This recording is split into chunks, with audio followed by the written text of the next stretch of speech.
Bismillahirrahmanirrahim. Alhamdulillah wassalatu wassalamu ala rasulillah wa ala alihi wa sahbihi wa man wala. Welcome everybody back to the Safina Society Nothing But Facts live stream. Our first stream back in the month of Shawwal after a wonderful, really successful and great and Mubarak month of Ramadan. I know many people were very sort of saddened by the end of the month as usual. And they get the little downers and the blues and all that. But here we are. We continue moving forward and marching forward. But and first of all, if anyone fasted their days, put the best effort forward and did their tarawih, this Prophet ﷺ told us how to be happy about it. He said, "Man qama Ramadan imanan wa ihtisaban, ghufira lahu ma taqaddama min dhanbihi." Also, he said, "Man sama Ramadan imanan wa ihtisaban." So it's who fasted with iman and hoping for Allah's pleasure and reward. Allah forgives the sins. So that's, if you did that, you had a successful Ramadan and it's worthy celebrating Eid. Remember, we celebrate spiritual achievements related to seeking God's pleasure. That's what we celebrate. The two Eids, Hajj, Ramadan. And then worldly celebrations, such as various successes in worldly things. You celebrate that, but you celebrate it with sadaqah and salah. And celebrations, yes, but the celebration contains sadaqah. There's somebody I know who, whenever they have any success or whenever they really enjoy anything of the dunya, they give out some sadaqah, like big amounts of sadaqah to random people. So what America needs. America has the generosity in this country is, it's like an unknown. The generosity that Muslims have in their country is unknown. This idea of a random stranger giving you money in an Islamic country or an Islamic community, that's a norm. No surprise at all with that. That's how it's supposed to be. That's how the envy of the poor towards the rich gets deflated. You do that over a course of, everyone does that a little bit. Over the course of centuries, you'll never have a concept of Marxism coming up in people's minds, that we need to overthrow the rich. We also had, I would say, a successful release of our stories of the awliya based on the numbers, based on the reactions. We had over 1 million views. As I said, you know that this stories of the awliya is not something new. We did this in the masjid with like 15 people in 2015, 2016. I had like 12 guys doing i'tikaf. We would read these stories and pass out a PDF, and we'd all read these stories of the awliya and do dhikr after Fajr and everything, and read the stories and tell their stories. And it ended up with this video, which we can continue probably. Their stories of the awliya will never end, hyperbolically speaking. Of course, everything makhluk has an end. But we had over 1 million views of this and passed 100,000 subs. Oh, I got my little plaque. I'll bring it tomorrow. I forgot to bring it in. Right? So, subhanAllah, this was, it was really a guaranteed success in a sense when you do stories of the awliya, because Allah gives victory to the awliya, not to you, right? Anytime you want success, tell stories of prophets, tell stories of awliya, because Allah elevates the story for their sake, not for the storyteller's sake. Yeah. All right, so let's get to our agenda today. The first thing, we want to start off with a bang. I've never seen a video like this before. On one hand, you really wonder what this crazy guy was going to do at Philadelphia Eid celebration. You'll see the video about to show now. I'm going to slide it over. But the reaction too was classic. The reaction was classic as well. So let's hear that. The other one leg is so much. Oh my God! I see the gun. Watch this. Please tell me they found gun. Volume up. Please tell me they found Okay. gun. La ilaha illallah Muhammadur Rasulullah. La ilaha illallah Muhammadur Rasulullah. Allahu Akbar. Allahu Akbar. And I poor guy had no. That's it. Right. Him. Yeah. Oh my God. Allahu Akbar. Allahu Akbar. La ilaha illallah. Allahu Akbar. La ilaha. They're gone. Oh my God. La ilaha. How insane is that? Oh my goodness. You know what's more insane than this story? Zero news coverage. Hold on. A white guy showing up to a largely African American and African Eid celebration. I thought he was a white guy. Is he? What was? I mean, I don't know, but I was told in the story that he's a white dude, but I don't. Well, maybe I'm wrong. Hold on. But no news coverage at all. No, he doesn't look white to me. No news coverage. Maybe he's wearing a hat, or he has dreads, Somebody tell him, Father God. No news coverage of this at all. Now, I just imagine if a Palestinian guy or Arab guy shows up to a Trump rally with an AK-47, or what was that? And not AK-47. What was that? It's just it's a rifle. But you can see a face, but I see it close it and take the whole thing. So I can't find anything on it in the news. Oh my! This Ghibli thing is crazy. Why has everyone gone nuts with Ghibli? Show them the Ghiblis here. Show everyone these ridiculous Ghiblis, because they got me looking like, I don't know what. Imam Zayd they got looking good. All right, that's okay. Next one. The next one. Yeah, Imam Zayd's one looks good.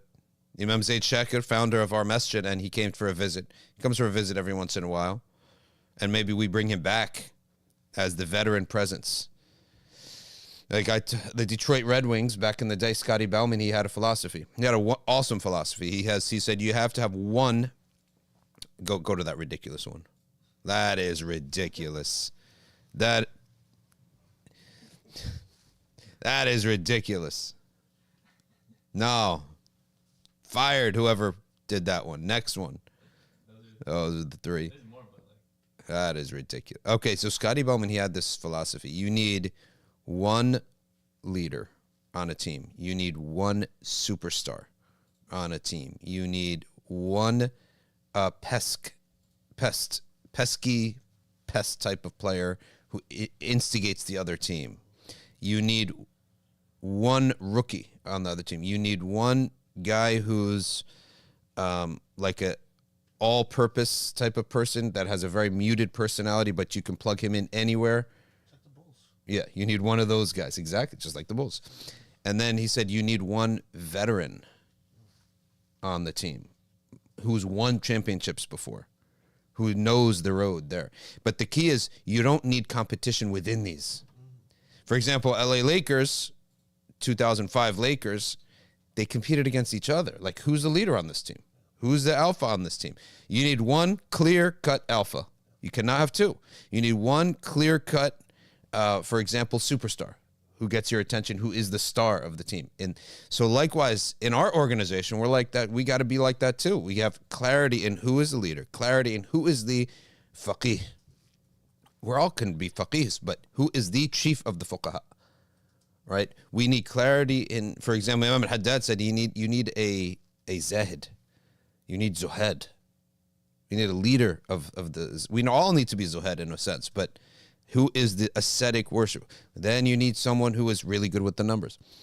We need a veteran presence, someone who's won before, someone who's done things before. We need Imam Zaid. I mean, I think he'd be perfect for it, right?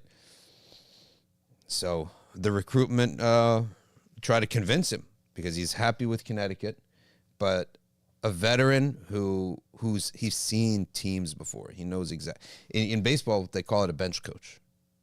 The bench coach is a player who is a coach who he's been around baseball so much, so long. He can smell trouble from a mile away. He could smell when the team's something's not right.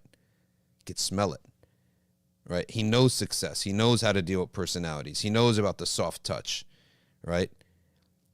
That was Don. What was his name? Don Zimmer on the Yanks. I think it was Don Zimmer, whatever his name was.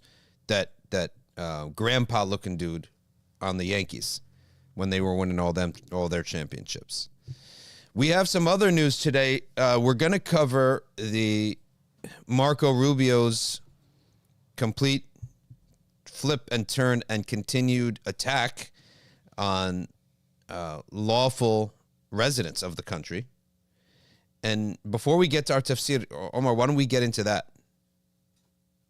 Usually we probably should do the sacred first and then the temporal stuff, but because it's our first stream back and we want to get straight into that action. Let's look at this clip of this weak personality. I don't know, he's such a weak personality. He's such a person that, garners very little respect. And here he is talking about monitoring speech on campuses and speech of people, which is now exactly what he's doing to people who are speaking against Israel, because now we've become the Israel first policy of the United States. It's Israel first. The country's been completely taken over, right? If you're a citizen, if you're a nationalist, if you love your nation and your country, you have to admit the nation has been taken over. Okay? Click. There's now a speech code, right? Every single person in this room and the overwhelming majority of people that you know are one word away. It doesn't matter if you're 13 years old when you said it. You're one word, you're one statement, you're one retweet, you're one like away from destroying your life.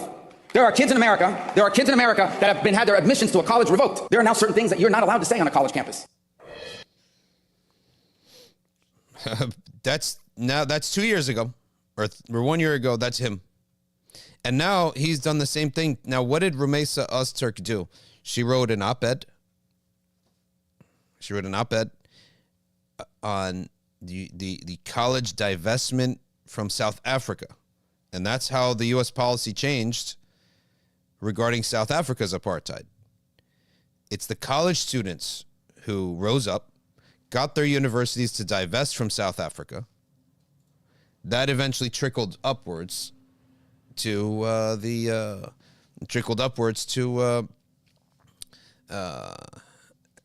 national policy, the government policy on South Africa. The elites didn't want to divest. And so she didn't mention Hamas once. She didn't mention vandalism or any of these things. It was an op-ed in the Tufts student newspaper, who probably 10,000 people maximum know that it exists. And probably of those 10,000, 500 read the op-ed. How many people know about the Tufts University school newspaper? 10,000 people? 20,000 people? Just it exists. That's it. 20,000 people. But what's this a strategy for? You're going to go and get someone high profile like Mahmoud Khalid. You're going to get someone low profile like Rumeisa Öztürk. And what are you going to do? They've already succeeded in what they want to do. Because this has nothing to, don't ever get confused. This has nothing to do with, are we going to win it in the court or not? Because they're all going to go to court, right? And the judge will rule. But it's not about that. It's not about that. They've already ruined their life, right? In the short term, you've already damaged them severely. You've already caused them such grief. And that's the goal. Enough grief to get everyone to back off. Even if they were to lose all these court cases, it can make a difference. Everyone's already backing off. I mean, I want to read another thing here too, which is bizarre, which is that travelers now, fear that their phones will be taken and downloaded by ICE, because apparently this is now allowed, right?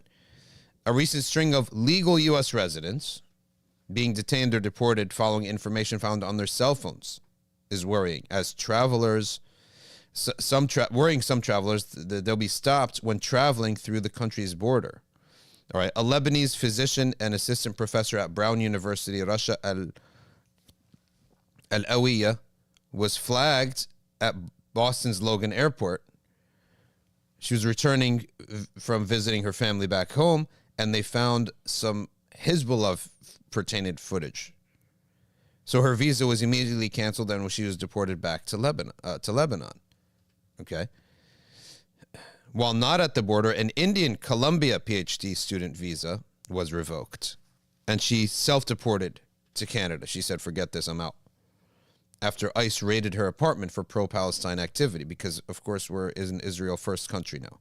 We are the second. How many states does Israel have? Look that up for me. How much is it divided into 12, like the time of Solomon?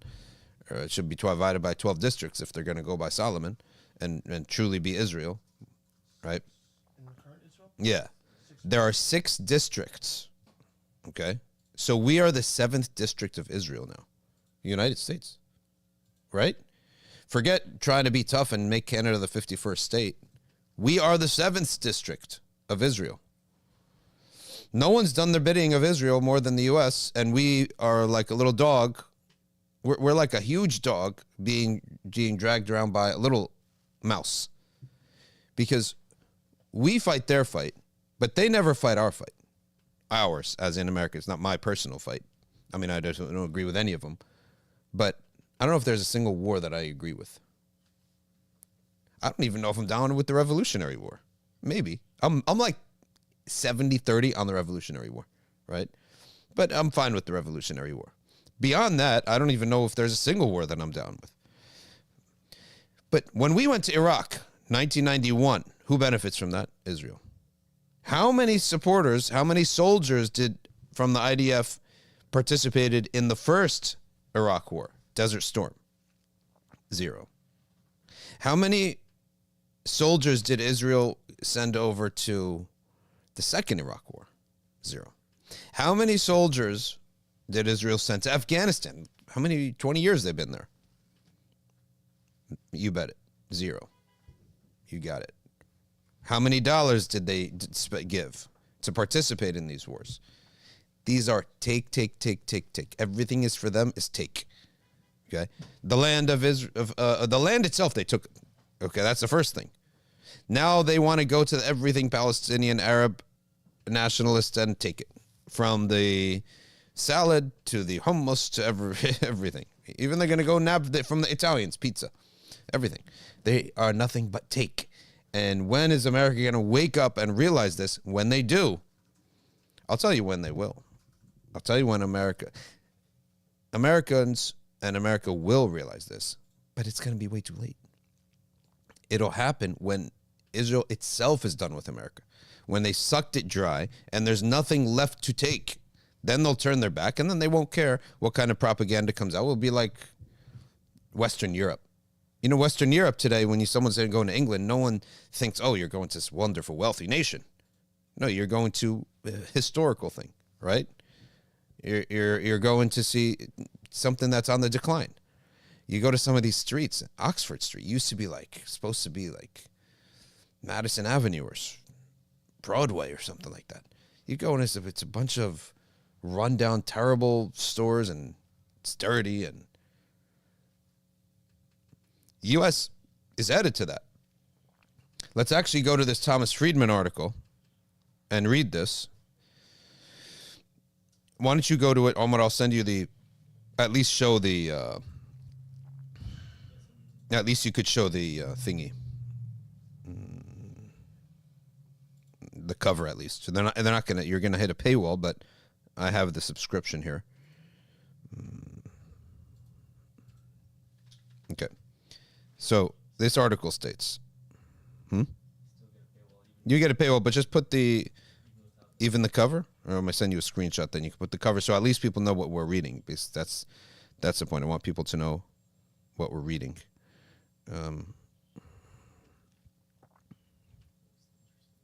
Yeah. Here. Thomas Friedman, we know, is Zionist cheerleader, old school Zionist cheerleader in the U.S., lives in Maryland and writes for the New York Times, travels the world, and he gives international op-eds or opinion columnists. There's a difference between an op-ed and an opinion column. Move it over a little bit, Omar.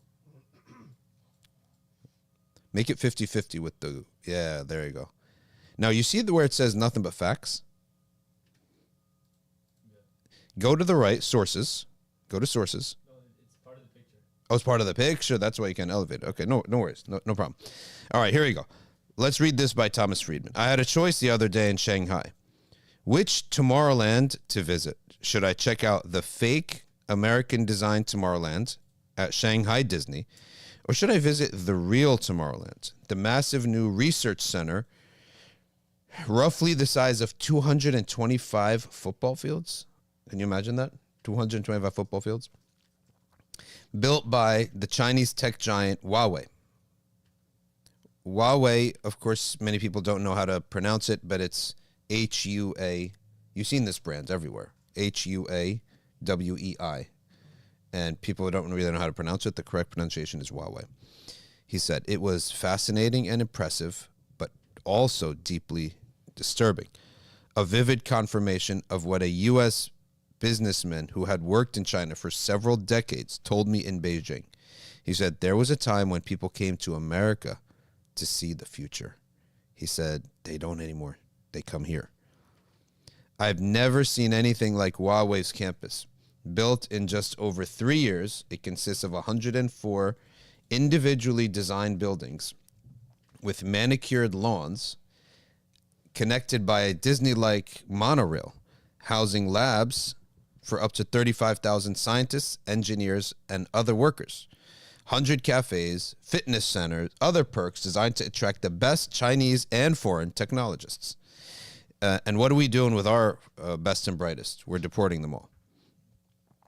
The Liankou Lake R&D campus is basically Huawei's response to the U.S. attempt to choke it to death beginning in 2019 by restricting the export of U.S. technology, including semiconductors, the Huawei and the national security concerns, blah, blah, blah. The ban inflicted massive losses on Huawei. See, here's the thing. America's now in the last fight. It's in the last throes.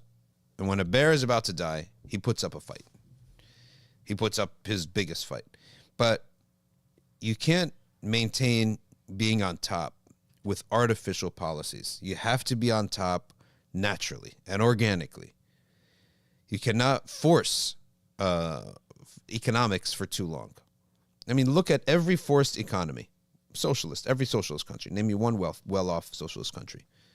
Because it's a forced economy. So this is also becoming, in a sense, forced, right?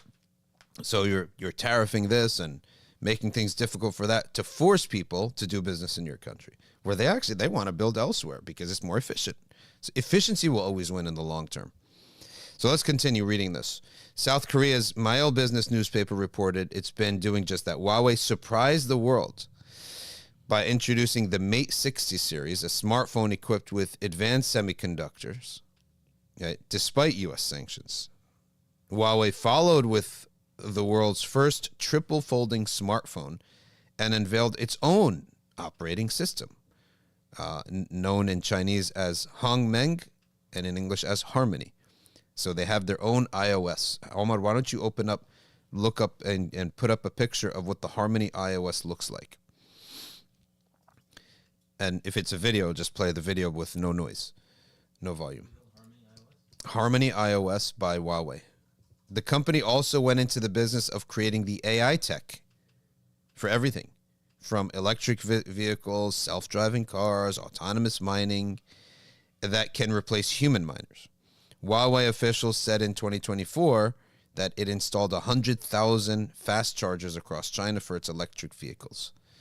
By contrast, in 2021, the U.S. Congress allocated $7.5 billion toward a network of charging stations, but as of November, it had only 214 across 12 states.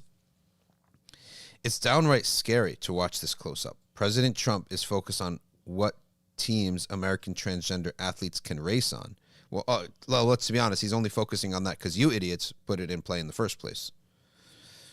This is like when people say, don't focus on polemics in fiqh and aqidah, such as, is group dhikr halal or is Allah located in a location? Don't focus on that because we have bigger enemies. I agree, we have bigger issues, and there's not the theology issue of today, but it does when someone gets in the head of people that live with you and around you and are saying this stuff and takfiring the people around them and spreading this stuff, then you have made it an issue. So when a conservative movement is worried about transgender, yeah, because our kids go to those schools, your kids play in these sports leagues, you've made it an issue. So don't blame the people reacting to it. Likewise, I'm going to continue to react to it, theological polemics in our time, if I see that people are going into them, people that I care about, people that I love, people I don't want to be involved in these things and these issues, and they're getting in these polemics, they have to answer them. So it's a shame. Yeah, so that's the video. So this is Harmony, Huawei's iOS. Harmony iOS. All right, enough with the graphics. Show us the phone. Yeah, thank you. I don't know if I'll ever shift from Apple's iOS. It's so... It looks very similar. Vivid colors. Everyone's got vivid colors. This looks exactly like Apple, like iOS. Show us footage. Enough with this imagery. They're just showing us... Okay, he hasn't shown us nothing in this video. Okay, in any event, let's continue. Okay. China's liberation strategy is to open more research campus, double down on AI-driven innovation. Come with you, Uga, sit here. Careful of the camera, don't knock it down. You aren't who you think you are, and we aren't who you think we are. This is Beijing's message. We're not afraid of you. You aren't who you think you are. And we aren't who you think we are. That's Beijing's message to the United States.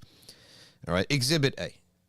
Wall Street Journal in 2024 reported that Huawei's net profit more than doubled last year, marking a stunning comeback, spurred by new hardware running on its own homegrown chips. Exhibit B. Wall Street Journal recently quoted Republican Senator Josh Hawley as saying of China, I don't think that they can do much innovation on their own, but they will if we keep sharing all this tech information. So I think they're not bright people anymore. Some of our senators need to get out more. If you're a U.S. lawmaker and want to bash China, be my guest. I may even join you for a round, but at least do your homework.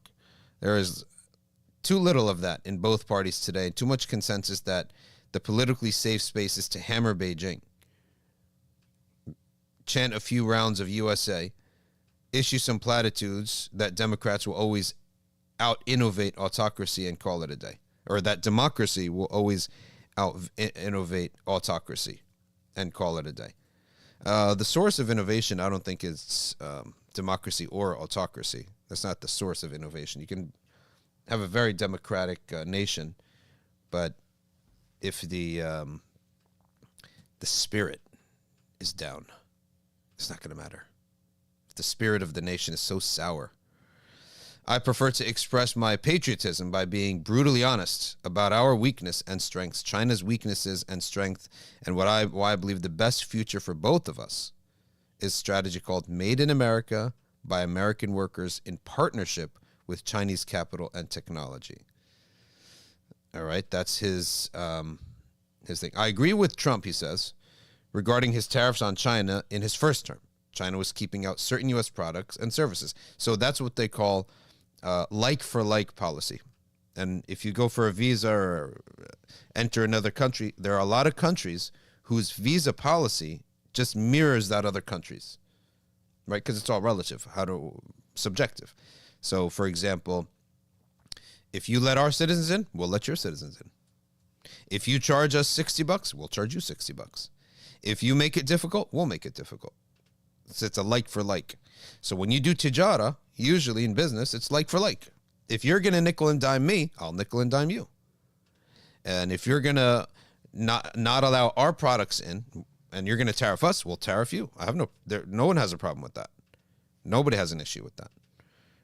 Okay. And we needed to treat Beijing's tariffs reciprocally. So it's like reciprocal policies back and forth. For instance, China dragged its feet for years on letting U.S. credit cards be used in China. Then why should we allow Chinese stuff used in our country? Like for like, reciprocal policies. What does Allah say about bay'? An taradin minkum. It's on rida. If I'm not happy the way you treat me in business, why would I let you in? It's not a free country. It's not a free country in that respect. Open borders and for anything. It's not your right. So that's a reciprocal policy. I don't think anyone would disagree with that. Okay. China was waiting until its own payment platforms completely dominated the market and made it a cashless society where virtually everyone pays for everything with mobile payment apps on their phone. When I went to use my Visa card at a shop in a Beijing rail station last week, I was told it had to be linked through one of their apps, like China's Alipay, Alibaba, WeChat Pay, for example, and they dominated 90% of the market share by then. I even agree with Trump that additional targeted tariffs on China's backdoors into America via Mexico and Vietnam could be useful, but only as part of a larger strategy. My problem with Trump's magical thinking that you just put up walls of protection around an industry or on a whole economy, and in short order, U.S. factories will blossom and make those products in America at the same cost with no burden for consumers. That's absurd. For starters, that view misses the fact that virtually every complex product today, from cars to iPhones to mRNA vaccines, is manufactured by giant, complex, global manufacturing ecosystems. That is why those products get better and cheaper over time. If you're protecting the steel industry, a commodity, our tariffs might quickly help. But if you're protecting the auto industry and you think just putting up a tariff will do it, you don't know anything about how cars are made. It would take years for American car companies to replace the global supply chain they depend on and make everything in America. Even Tesla has to import some parts. That's what I was thinking about the auto tariffs. You'd like, all right, so you put a tariff on Mercedes or whatever. Let's say they capitulate to that and they want to make, which they don't capitulate, it could care less. And they say, okay, fine, we'll make it in America. How long is that going to take?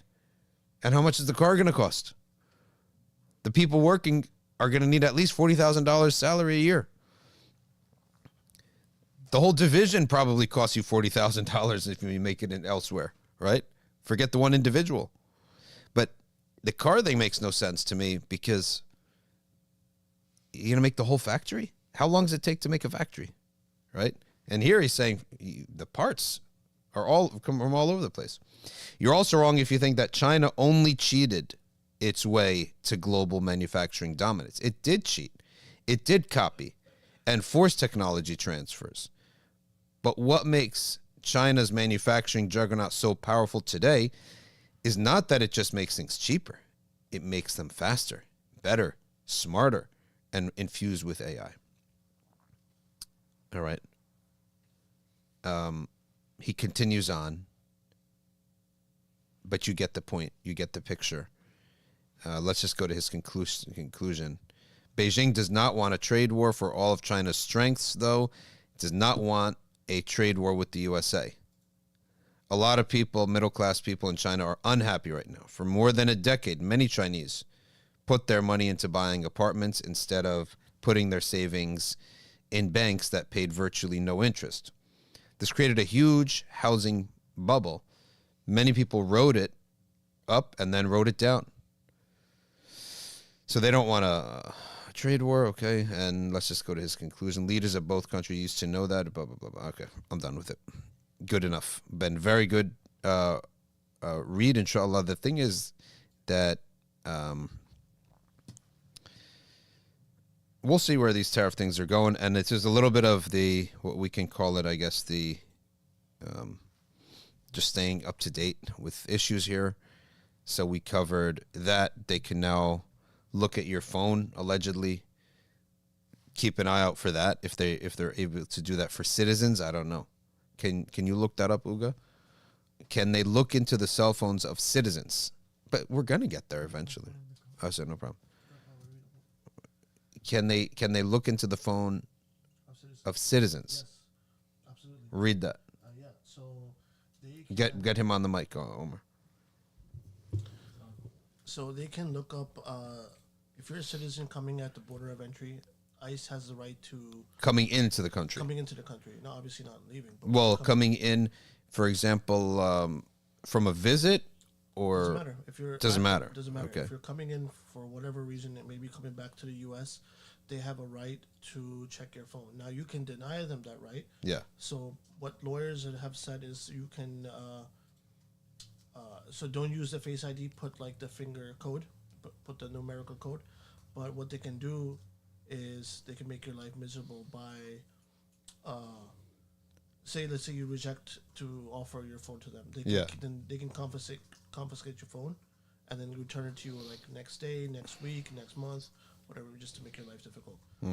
So yeah. So they can make your life difficult. They can. Then I also heard that if they do find some kind of incriminating evidence or do want to make an example out of you, they'll find out anything you may have messed up on, like some IRS payment, some situation that you're going through, some debt that's not paid or whatever.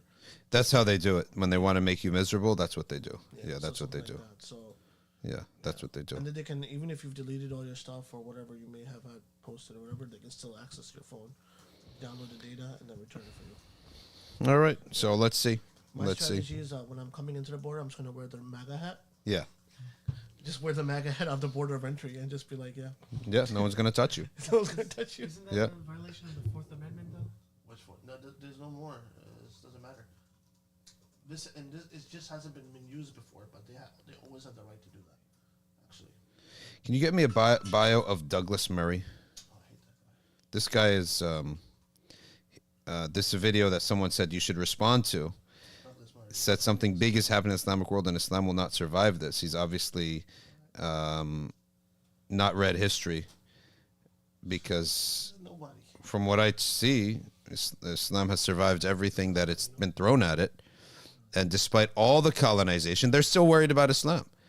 Like, the worst thing possible should have been colonization in terms of altering the what Muslims are, what their belief is, and it should have, right? But I'll tell you what is going to keep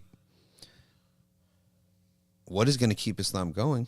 Western countries, your own country. Just keep watching it. This always happens. It always happens. The nation comes and has the final killer blow on Islam.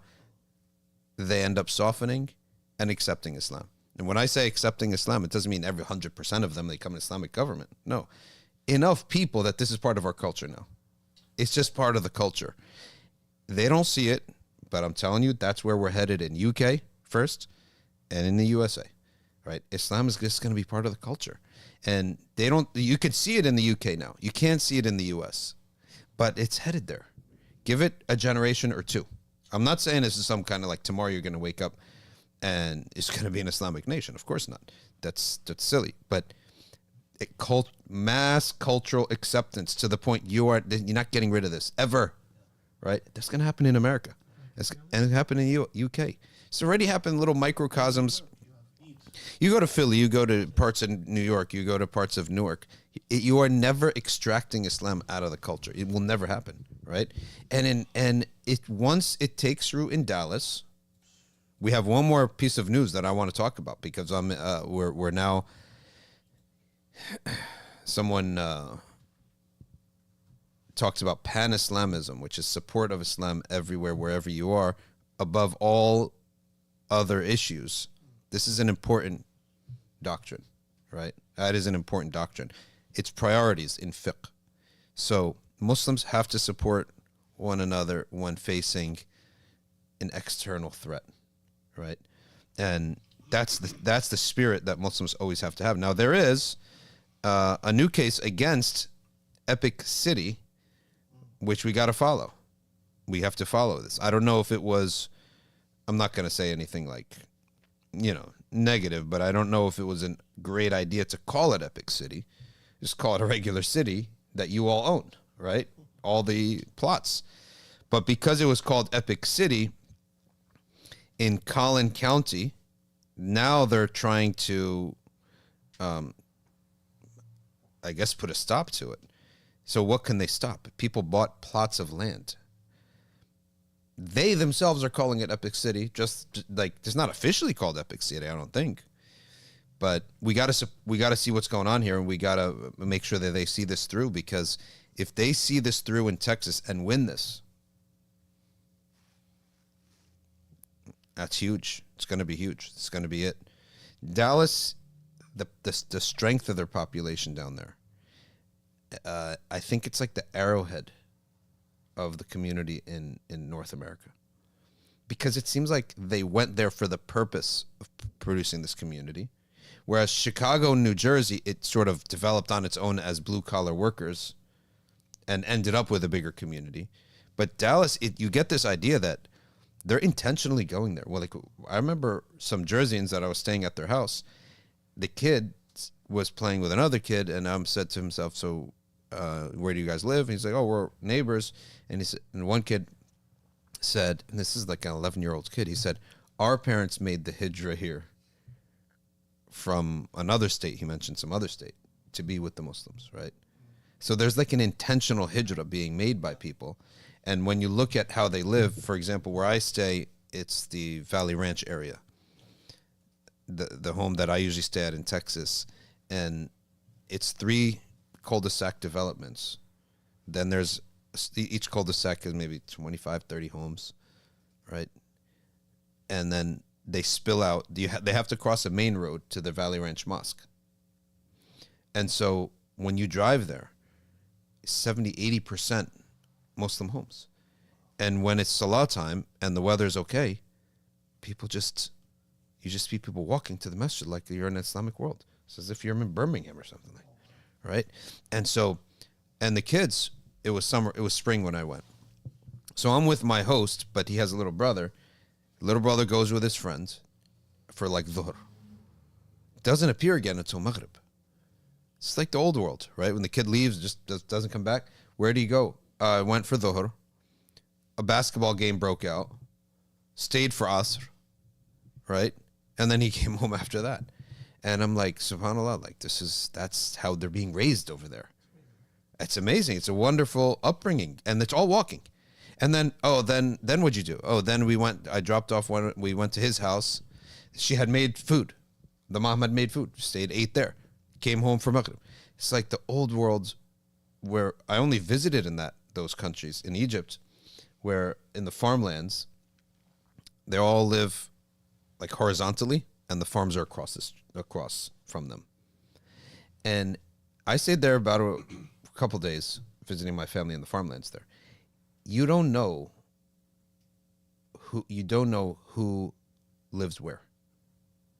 Every kid is going back and forth to each other's home.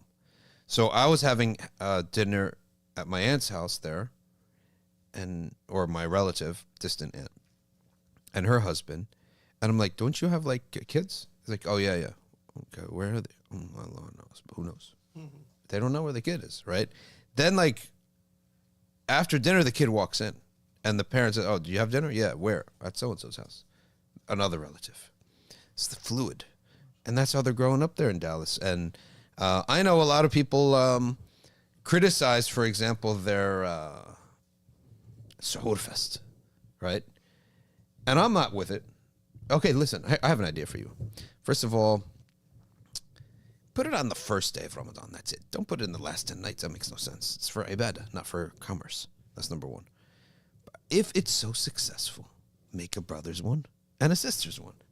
Give a businesses 2 days, right? But the mixing of it has become an issue for people because it's iltisaqul abdan is happening. And if you look at the most lenient aqwal, you find them in the Maliki school on Where it is absolutely agreed upon forbidden is عند التصاق الأبدان, when you're actually physically bumping into people, physically. That's the lowest level bar of ikhtilat, mixing. And I'm not shy about saying that our religion doesn't promote, is against mixing as much as possible. I think it's a great thing. Everyone has a better time when the guys are with the guys and the girls are with the girls. Once you mix them together, a weird dynamic occurs and people start competing and looking at themselves, and now it's all different, right? Everything goes different. No, and it's also, and there's a middle way between extremes, right?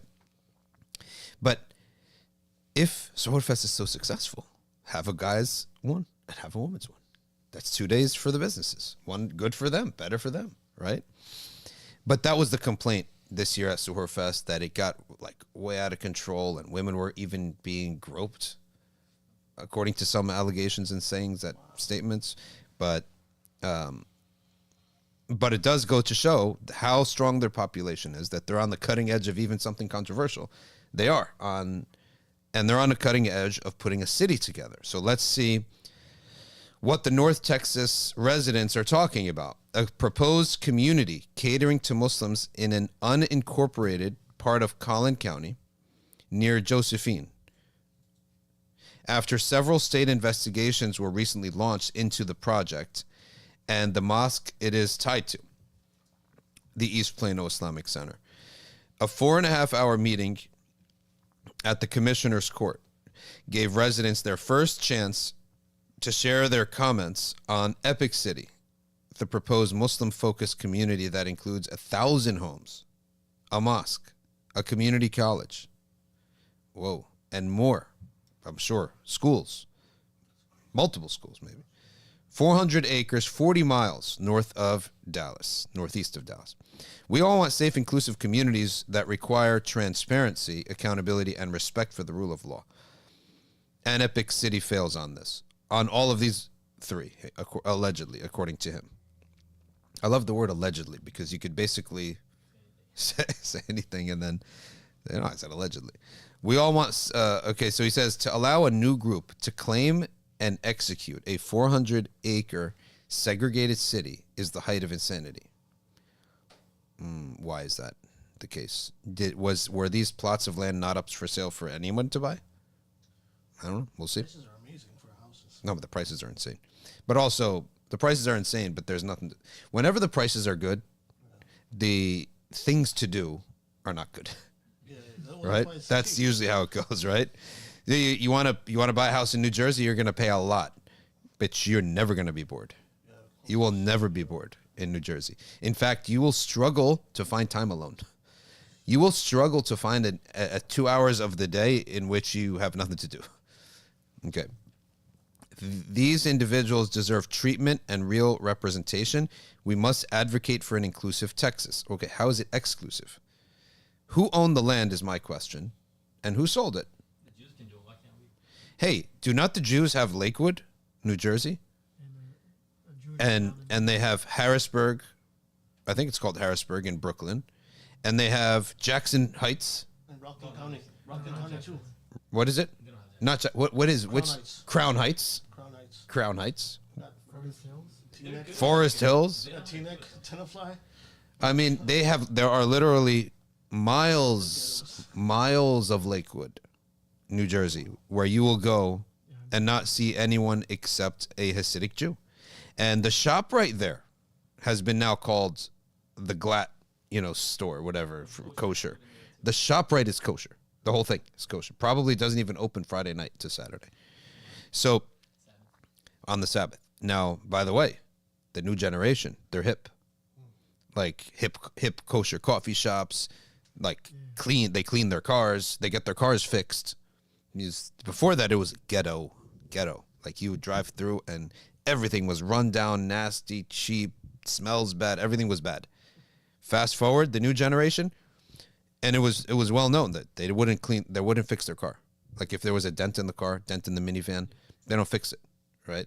And it was known. You go and it's like all broken down cars driving in the streets. The sidewalk is all broken up. The buildings are miserable. Okay, you just drove through and it was misery. Now, everything is top, right? Clean, hip coffee shops. By the way, they're anti-Israel. You will not see a single Israeli flag. They don't love us either, but they're anti-Israel. But here's the question. I want to get to the facts. I'm looking for the facts here. Nothing but facts. Who owned the land and who sold it? Isn't that the legal question here? So if we all get together and say, hey, everybody, I discovered land in South Jersey. No one's buying this land. Here are the owners. Let's all buy it. Or give me your money. I'll negotiate a mass deal and then divide it all up to you with them. How is that illegal? Everyone had that chance to buy the land. All right, so now they're investigating. This could be a landmark case for our community. Monday's meeting comes after the state launched 5 investigations into Epic City, as well as the investment group Community Capital Partners, which is heading the project. Omar, can you find someone in Epic who we can talk to? Attorney General Ken Paxton is investigating CCP for potential consumer protection violations. In a new release, Paxton said the development raised several concerns. This is another example of non-fully white Americans doing something, then the white showing great competence to pull this off. Then the white Americans crying foul. The same thing is happening with the government, where China goes and innovates, and the way we're going to stop this is calling foul, throwing the flag. Under my watch, Paxton said, Attorney General, there will be zero tolerance for any person or entity that breaks Texas law. Okay, tell us what law is broken. On Monday, Governor Greg Abbott announced the latest investigation into Epic City, saying in a statement he has directed the Texas Rangers, do you guys still exist? To investigate Epic and any affiliated entities for potential criminal activities. All right, I guess you're going to go to Epic and find some guys on horses. Texas Rangers exist? Still? Isn't that a football team? It's a baseball team, but it's the police who used to... Yeah, it's exactly the image that comes to mind. In the city, they have cops on horses as well. Yeah, so I didn't know what Texas Rangers even existed, but why would they be involved? Wouldn't this be something for the FBI or... I don't know. That's how you know it's not really a serious, but they're just trying to... It's going to become a election season issue for sure in the next couple of years. Let's go to State Representative Bojani. He calls for the probe a violation of religious freedom. All right. I think this is just adding more fuel to the fire, says Salman Bojani. I'm not happy about this. He's a Texas state representative in District 29. He's a Democrat. Bojani is the first Muslim elected official in Texas history and said the attack on the project is a violation of religious freedom. By the way, Muslims have made cities before. Holy Islamville and Holy, you never heard of this? Islamburg. By a very, not very well known, I know about them, group of Muslims, African Americans, who followed a Pakistani sheikh named Mubarak Ali Shah Jalani. Open up and show the map. There is Holy Islamville, is literally a city. They make the laws. They're the mayors in upstate New York. I went to Umrah with a father and just put it on the map. Holy Islamville. Okay. Yeah. They bought a whole bunch of land in New York, built the homes there when no one wanted, built the sewage themselves, put the electricity there themselves, elected a mayor, and they make the laws. If you don't like the laws, go live there and get elected, right?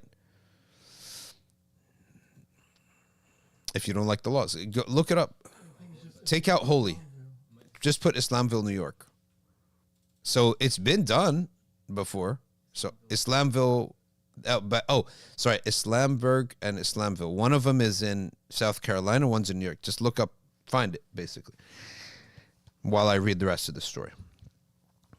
He says here, I'm here to fight for every Texan's right to religious freedom. I'm also a real estate attorney. I know a lot of developments in North Texas that exactly mimic Epic City. You're telling me there's no Christian group who did this? What about the guys in Texas that we all know about who the FBI blew the brains out of. Do you remember them? Waco, Texas. What was that? No one had an issue with them because of how they lived. It's what they were doing, right? And then that thing went really sour, and they blew the brains out of all those kids and everything. The FBI, biggest disaster in the FBI. Yeah, that's it. That's Islamville. Islamburg, it's called. Islamburg. Is that New York? No, they live there. They got homes and everything. Put the map for everyone to see that it's on the map. It's called Islamburg, and it's about 2-hour drive from Woodstock. Put it on the map for everyone to look at. You know, I love maps. We got to know where we are. There's nothing illegal about what they're doing, according to this state rep. This is something that we should be protecting in the state of Texas, not demonizing. And this is going to increase the property value around Josephine. Epic Public Relations Representative Ellen Ragsdale told county leaders that the plan is open to everyone. Okay.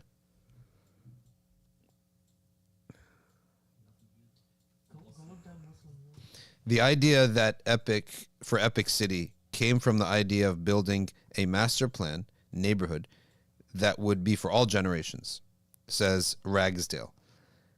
Their vision is to build an inclusive community for everyone. I don't think that we would be here today at this early stage if there were plans to float around for a master planned community with a place of worship that is Christian. Yeah, 100%, no doubt about that.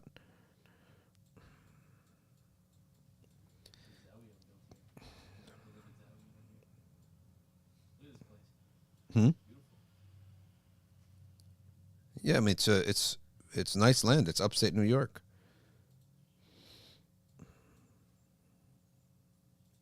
Okay. Commissioners shared their concern. This is not a building a place of worship for attending a place of worship. It's about the vision of building a housing development that would limit access and control housing opportunities, said Collin County Judge Chris Hill. Well, you have to prove that then. But if I own a whole bunch of lands and I want to sell off market, right, to only my people, is that illegal? And did that happen? Firstly, we're speculating. We don't even know what actually happened. None of this is telling us what actually happened. Who owned the land and how is it bought and sold? That's really the only question, if you ask me. Community Capital Partners has been working with local and regional community leaders to discuss plans and receive input on a master planned family-centric community in Collin County. We reached out to Collin County Judge Chris Hill on March 19th to request a meeting to provide a high-level overview of the project. He responded midday Friday to say he had requested a public hearing and that CCP was invited to present. CCP declined to present today because the project is still in the early planning phase. I think we should call the public relations firm because that's the one who will say talk or don't talk. No plans have been submitted to the county. Judge Hill requested a staff make a presentation about the project. That said, please recognize that CCP intends to follow all rules, he says, and be an inclusive. Listen, you would want people to live there who aren't Muslim because that's the best dawah. When you are the majority and they are watching you all and learning and all their kids are being friends with your kids as a minority and they're the majority, that's great for dawah. This article, to be honest with you, told us no information except that no relevant information was shared in this article except that there's lobs of back and forth of claims and counterclaims of law-abiding and not law-abiding. The actual meat and potato. All right, Dallas News, 23 hours ago. The actual meat and potato of how the sales occurred and what is the law pertaining to sales of lands has not been, we didn't give us any information here. All right, so now let's go to dallasnews.com. Oh, there's a paywall on this now? Oh, come on. Why would I need to pay for dallasnews.com? Governor Abbott said calls for construction to stop. All right, let's take another, see if we're not paywalled here. Overflow crowd packs hearing for Epic City as Governor Abbott orders criminal investigation. That's a little bit of an overkill on that, but let's read this article. Developers of a proposed mosque-centered community in unincorporated Collin County have not even filled paperwork or requested any permits, but the county already made it clear their vision likely will not come to fruition. So, I'm trying to think here. If all of us got together and came upon a very, let's say, uninhabited town, and we all said, hey, everyone, any house that goes for sale, just buy it. We'll give you the cash. We'll pool together our cash. That's what CCP is. Pool together our cash and we just buy it, right? And here we'll assign one guy. He's in the housing industry. And then we all start buying up all these homes. Because once we buy up the majority, we'll be the ones who elect the mayor and make all the rules. This is exactly what the Jews of Lakewood do.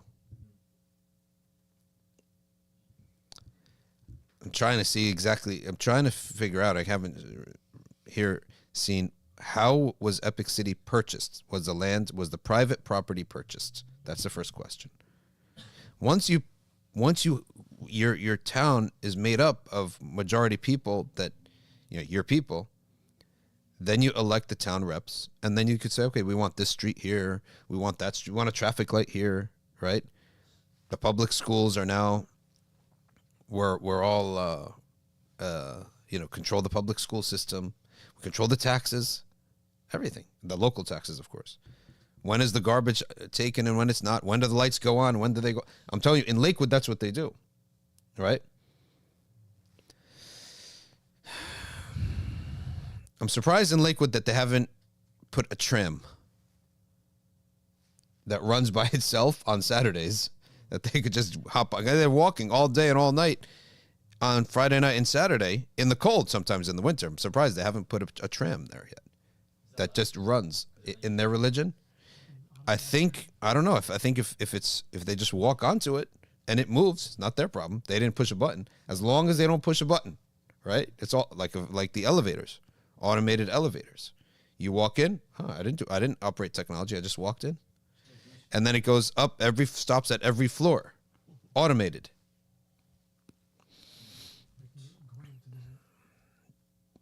All right. Despite having no plan on which to vote, the county commissioners held a public hearing on Monday. So there's not even a plan to vote yes or no on. They just bought land, apparently. It is totally incongruent with anything we allow in the state of Texas, said one commenter. Hey, Omar, can you contact the PR agency? Yeah, no, the PR agency, contact them directly. Look up Erin Ragsdale and type in Texas PR. Erin, E-R-I-N. Honestly, they should get a PR campaign person with a big cross, wearing a big cross, okay, and hire this person. Go to Allen Media, yeah, go to that. All right, go to contact and tell her we'd like to discuss it. That's PR. We're going to the PR people, because if you go to the Epic people, they'll just say, "We'll ask our PR people." Right? Yeah, put it in there. Put your email though, because you communicate with her, and we'll talk to her and see if she'll know whether it's a good idea or not to talk about it. Epic City is the proposed development, includes more than 1,000 homes, a school, retail space, parks, recreation, all surrounding a mosque. Just tell her we'd like to discuss Epic City on the Safina Society podcast. Huh? No, but her name is mentioned as the PR rep. They hired her basically. Greg Abbott and Attorney General Ken Paxton both weighed in. They have to please their voters. That's why they have to go against this, just to please their voters, essentially. Is this what you want between Collin and hunt counties? I sure don't, one woman said. Okay, what you want is one thing. What's legal is another thing. Again, your incompetence, and sorry to put it this way, but our people would just say, from her perspective, the brown people are very rich and competent in your state, and you're not that rich or competent. And you have no community really that you belong to. Now you're going to use lawfare, basically, use the law to wage war against them. And that's the gloss of the whole issue. Few in the crowd supported the new development. 2 community members spoke in favor of it, saying they want Texas to be more inclusive and that you're all fear-mongering. It's true. We must advocate for an inclusive Texas for everyone. Texas is the Najd of America. Like, Najd is where there was least interaction between Arabs and non-Arabs. It's like non-Arab, when they come in from the west or from the south, even from the east, Najd is like the middle of Arabia, the backbone, the spine, where it's desert. The foreigners will not go into there, right? Their numbers were huge, and non-Arabs hardly get there. So they sort of preserved a lot of the Arab ways more than anyone else. And Sayyidina Umar said that they're like the reinforcements. And honestly, my trip to Umrah, I met some of the Hanabila there. I met some of the Hanabila who say, Najd does have a good history too. It's not all just Qarnu Shaitan.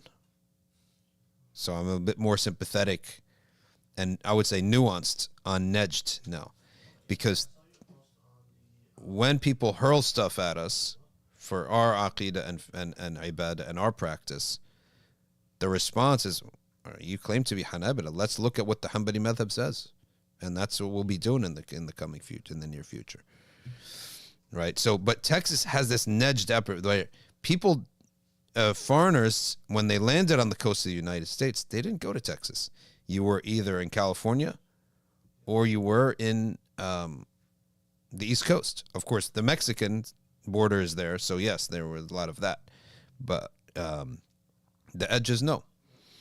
I mean, the edges is where most of the immigrants came. Well, now for the first time, it's becoming very clear that this Texas is going to become a place for this crossing of paths. You got to go? Okay, take care.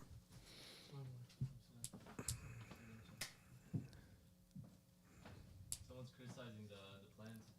Criticizing the plans for what reason? That's fine. You can criticize that all you want, but who cares if it's a basic suburb? But the issue is, did they break laws or not? There's still nothing, literally no information directly on what was the status of the land, then how was it purchased or not purchased, right?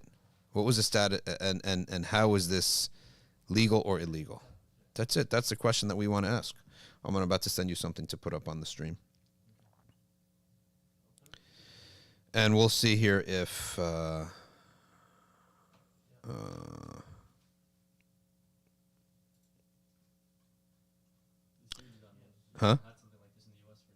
What's that? You never had something like this for Muslims in the U.S. It's a huge step. I mean, it's huge. I mean, Birmingham, it happened by itself. Yeah. It happened by itself, and it wasn't. It happened, I would say, like organically in this in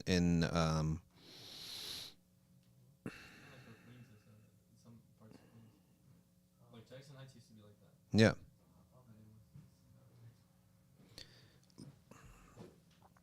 All right, that's the end of this. Ryan is here, mashallah. All right, Omar, put this up here, and I'm going to read this to everybody. And that is, when they talk about don't engage in polemics, I'm fine with that until you come and bring an attack and you convince other people to launch these ridiculous attacks on people and then say, well, don't respond. So no, we're going to just sharing information here that is useful to everybody. All right, here we have the Hanbali opinion on reciting the Quran all together in one voice. ولا تكره قراءة جماعة بصوت واحد يقصد بها القرآن He's talking about the Quran. It is not discouraged to recite, i.e. the Quran, in a group in one voice. وَيُكْرَهُ رَفْعُ الصَّوْتِ بِحَيْثُ يُغَلِّطُ مُصَلِّيَ. It is discouraged in the Hanbali school, in all schools, in any way, shape, or form, with Quran or otherwise, to distract someone praying. No issue with that. So it's not discouraged if it doesn't do that.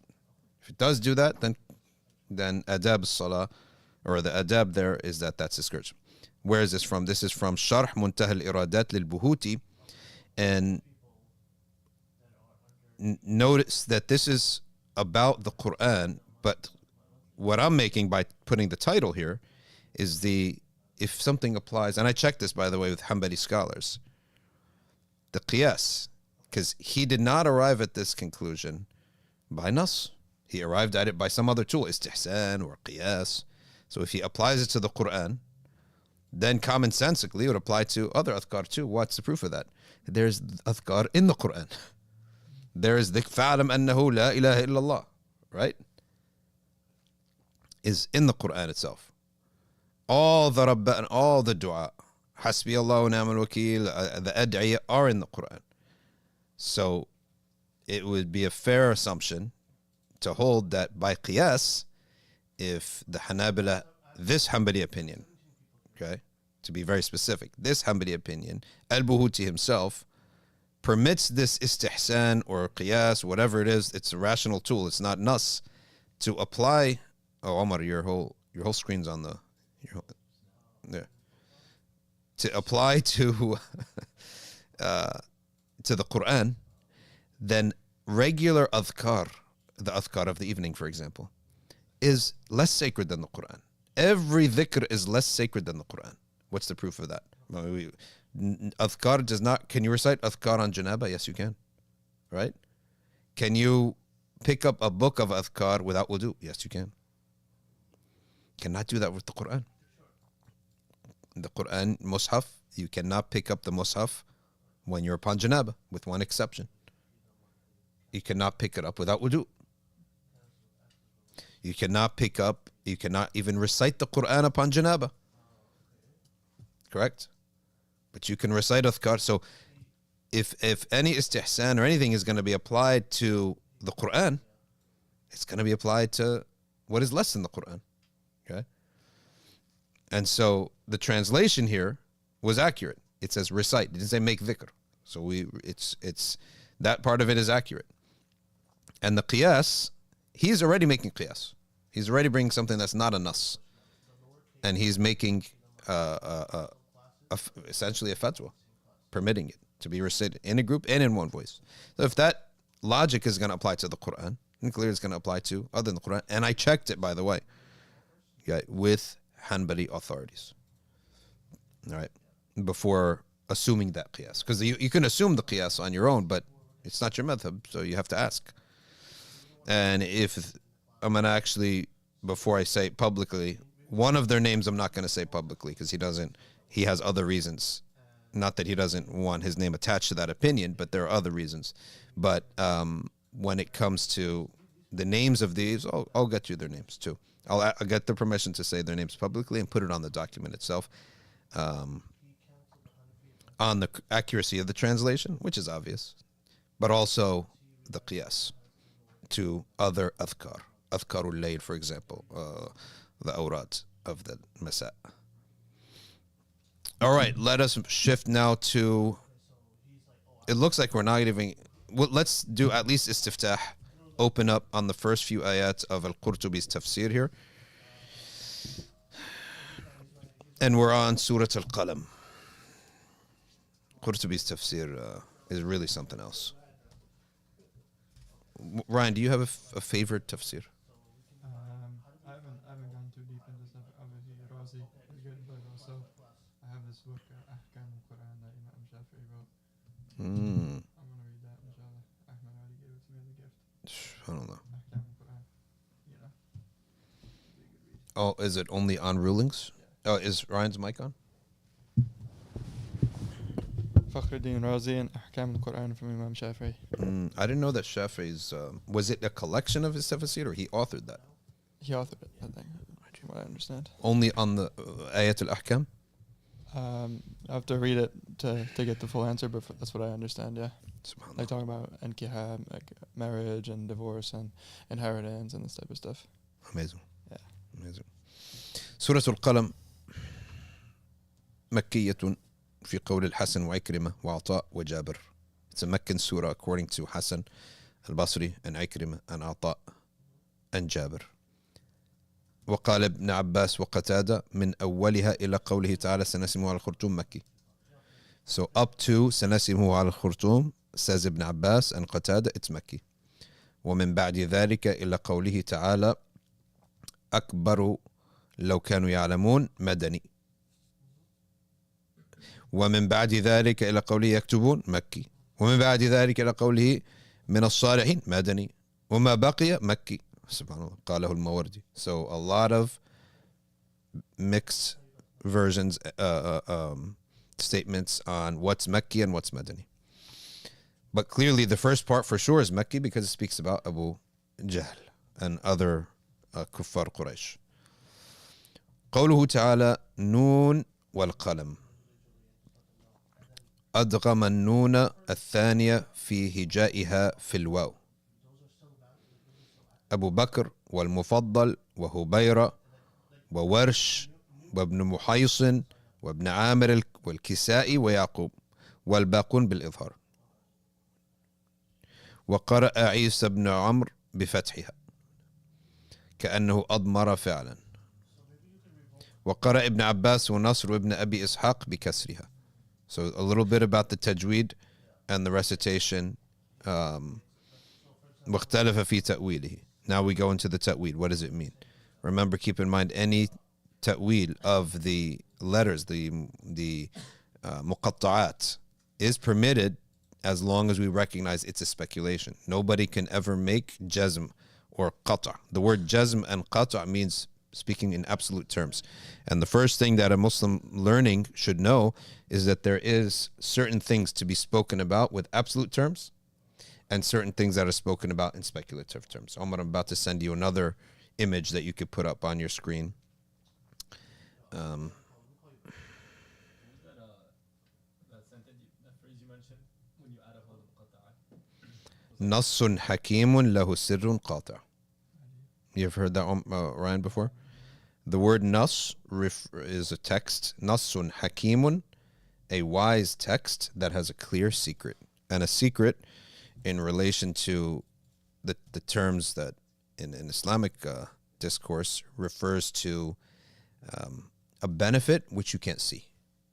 So when we say there's a secret, anything could have a secret. Cardamom can have a secret. There's a secret to cardamom. What is that? A benefit that I can't see. There's a benefit that I see, which is it tastes good. But when they say in these books, sir, it means a benefit which you cannot see or you don't know about. Nassun hakimun lahu sirrun qati'. So that's not using them twice. That's not using them in order. Yeah, because alif is many times. Lam is many times. Mim is many times. But noon is once, for example. Qaf is once. So, no, I ain't seen qaf. And qaf is twice, I believe. Noon is once, I believe. Ra is once, I believe. Hamim is many times. Ha is 7 times. No, 8 times. Right? Ra comes up. So the numbers are not there. It's just the letters that are there. Nassun, noon sad. Hakimun, ha, kaf, ya, mim. Lahu, lam, ha.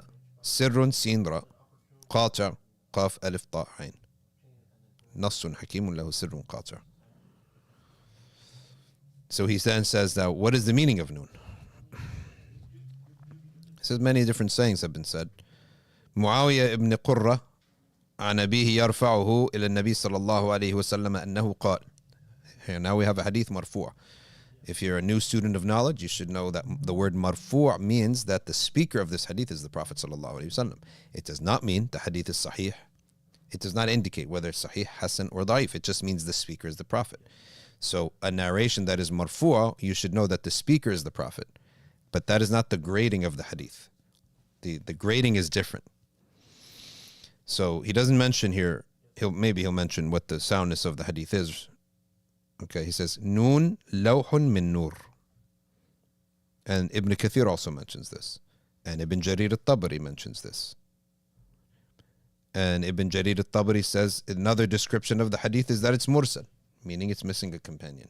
It's a description of the hadith. Mursal does not mean the marasil, the mursal hadith are divided on two opinions. If the last person in the chain, the tabi'i, is a veteran tabi'i who spent many years with the companions, then the Hanafis and Malikis accept it, as you can make law with it. But the Shafi'i will never accept a mursal hadith because there's a sahabi missing. Okay, so noon lawhun min nur. That noon is the tablet made of light. And of course, now the next verse refers to the pen. So that's why he said, that's what the reference there is, that the tablet and the pen. Notice that we say the first thing that Allah created was the pen, right? So then the pen, then clearly the tablet must be created too, right after that, to write on. Unless what is the pen writing on? But of course, that's only an ihtimal, a possibility. It's possible that Allah created a pen that writes not on a tablet. Allah knows best, right? So we have to broaden the ihtimalat, or the possibilities, because we're talking about the ghaibi world, an unseen world that does not operate by our laws. The laws here, that you get old, that you have to go to the bathroom, that you have to sleep, none of that exists in the afterlife. Neither the people of heaven nor the people of hell. None of them will sleep. None of them will get old. You'll get old by time, but not your face, not your body. In fact, the people of hell also don't get old. Their flesh is renewed. Baby flesh. More sensitive. More painful. When I was in Texas, someone said, why did God create hell? I said, because some people deserve it. Is he going to create something unjustly? Just think about it. Like, forget what you actually feel about it. Internally, if you believe in that God is just, therefore when he punishes out of justice, just logically, internally. If you don't like that, then what you don't like is God, is the whole belief system. You can't be in a belief system and not like something that's consistent to that belief system. Okay. وروى ثابت البناني, the tabi'i ثابت البناني, أن نون الدواء is the ink pot. وقاله الحسن وقتادة. حسن البصري and Qatada saying the same thing. Walid ibn Muslim narrated. حدثنا مالك ibn Anas. Malik ibn Anas narrated to us. عن سمي مولى أبي بكر. From Sumi, the freed slave of Abu Bakr. عن أبي صالح السمان. On the authority of Abu Salih al-Samman. عن أبي هريرة. On the authority of Abu Hurairah. That I heard the Messenger of Allah sallallahu alayhi wasallam said, أول ما خلق الله القلم. The first thing that Allah created was the pen. ثم خلق النون وهي الدوات. And then he created the noon, which is the ink pot. And that is saying noon wal qalam. طيب, let's ask a question then. Why wouldn't al-qalam be mentioned first? Right? Why create the second? Why mention the second creation before the first? Just a question. How is the ink pot more sharif than the pen? And why assume that the pens of light and the lawh of light is writing with ink? Allah knows best. We're just asking questions. You can ask these questions. You can't have jazm in anything. ثم قال له اكتب. Then he said, write. The pen responded, ما أكتب. ماذا أكتب? What should I write? It says here, ما أكتب. قال ما كان وما هو كائن إلى يوم القيامة. What was and what will occur until the day of judgment. Well, this causes us to ask another question. If you're the first creation, then nothing happens. Right? شيء عجيب. Right? So ما كان, what happened? Which is your creation, I guess. Only your creation happens. Or, no, the heavens and earth had not been created yet.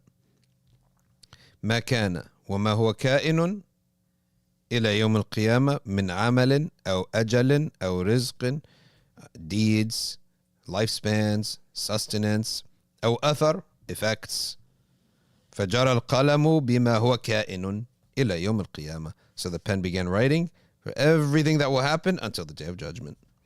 ثم ختم فم القلم فلم ينطق ولا ينطق إلى يوم القيامة. Then the opening of the pen was capped. So a pen cannot speak or write until the day of judgment. ثم خلق العقل. Then Allah created the intellect. And Allah says, Al-Jabbar, قال الجبار ما خلقت خلقا أعجب إلي منك. I have not created a creation more amazing to me. Sorry, أعجب, more amazing is not the right word. Wondrous than you. By my izzah, by my glory and might, لأكلمنك في من أحببت ولأنقصنك لأكملنك في من أحببت ولأنقصنك في من أبغضت. I shall increase you and complete you, intellect, to those whom I love, and I shall decrease you from those who I do not love. Therefore, the sound use of intellect, the intellect is increased the closer you get to Allah, to the love of Allah.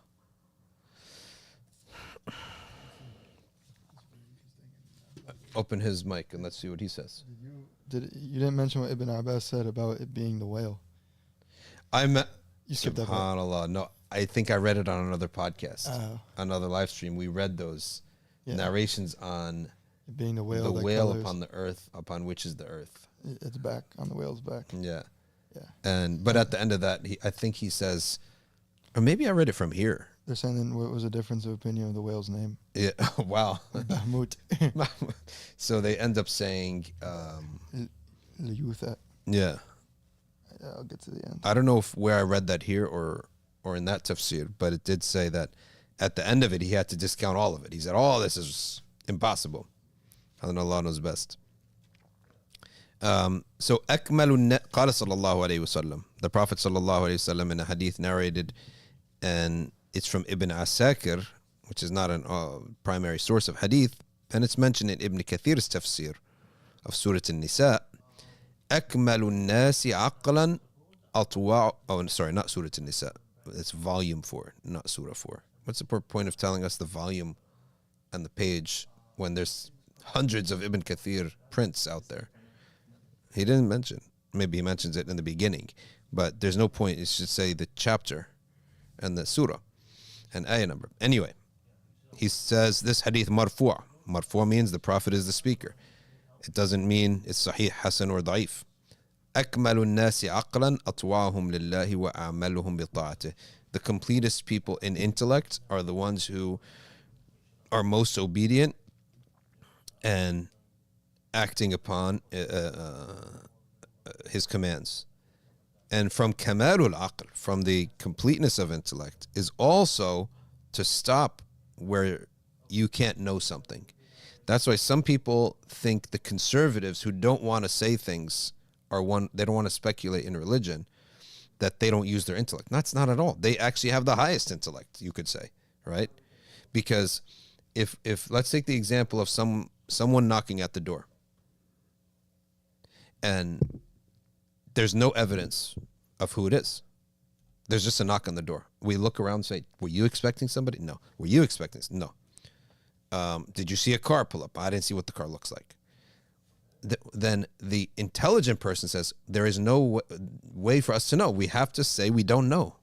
Saying I don't know is actually the height of intellect.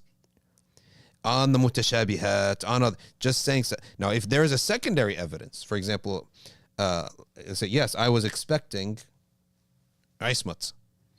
In that case, we can speculate it's likely to be ismat, right? Or every day at this hour, so-and-so comes home. So it must be him.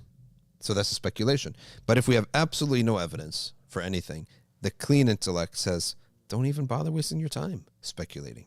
So saying I don't know is actually the height of intellect. And people may think, oh, you're not thinking. No, it's the height of intellect. Simply say we don't know.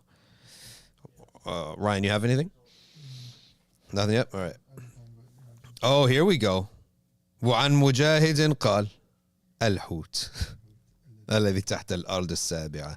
And he goes on and he brings a lot of people who are, I think they're saying, and اسمه البهموت. I think he's going to go on and he has to say at the end, these must be from the Bani Israel, right? Must be. The story of Iblis here. It's too much. Yeah, it's long. Subhanallah. قال كعب الأحبار. Game over. That's Bani Israel. Yeah.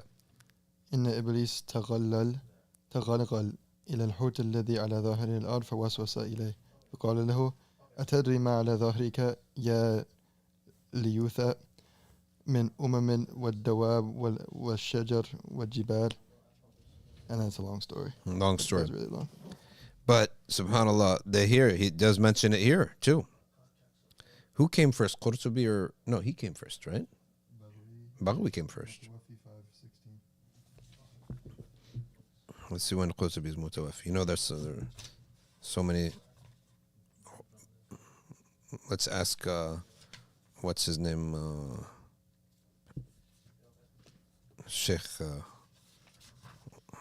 Al-Kamli. Kamli knows everyone's birth and death dates. Yeah. Qurtubi mutawaffi امتى يا عمر؟ 671. 100 years after, but also a continent away too. He's Persian, I believe. Baghawi is Persian, and Qurtubi is Andalusi. But it does make sense that they're all going to have similar stories related because they're taken from the same sources. But here has وقال كعب إن إبليس تغلغل إلى الحوت, and then he continues the whole story there. Okay. تغلغل meaning what? الذي على ظهره فوسوس في قلبه. تغلغل, so Iblis went to the well upon which the earth is and whispered into his heart. And he said, do you know what's on your back? يا لثوثا من الدواب والشجر. All right, there's trees and there's earth and all that. لو لفظتهم ألقيتهم عن ظهرك. If you, like, I guess, blow from your blowhole, you'll get them all off your back. فهم ليوثى أن يفعل ذلك. So he wanted to do that, but then Allah sent him another beast. فدخلت منخره ووصلت إلى دماغه. This other beast entered the nose and entered the head. فضج الحوت, and then the earth, the whale got bothered. Okay. Then Allah Ta'ala permitted that beast to come out of its nose. See, this is why the Christians and Jews are atheists, right? These stories, because they always make fun of the Christians, that you guys believe that the earth is on the back of a turtle. That's what the Christians say, that the whole universe rests on the shell of a turtle. This is very similar, except it says a whale. Well, if it's a whale, then the whale's got to be in water, and the whale's got to swim. So that's going to be a lot of water, a huge body of water, right? And the whale's got to go up and down, breathe in, breathe out, release from the blowhole.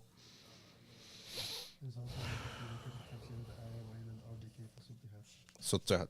Sutihat? Yeah, Sutihat. You're right.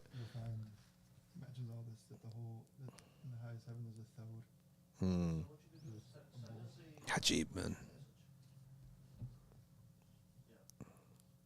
You know, one time I said that, the study Quran cannot be read. It should not be read by a regular person because of the kufr of the perennialists, all the perennialists' translations and the essays that it point back to at every translation on the supremacy of Islam, the only validity of Islam, and the kufr of the other religions, including Judaism and Christianity.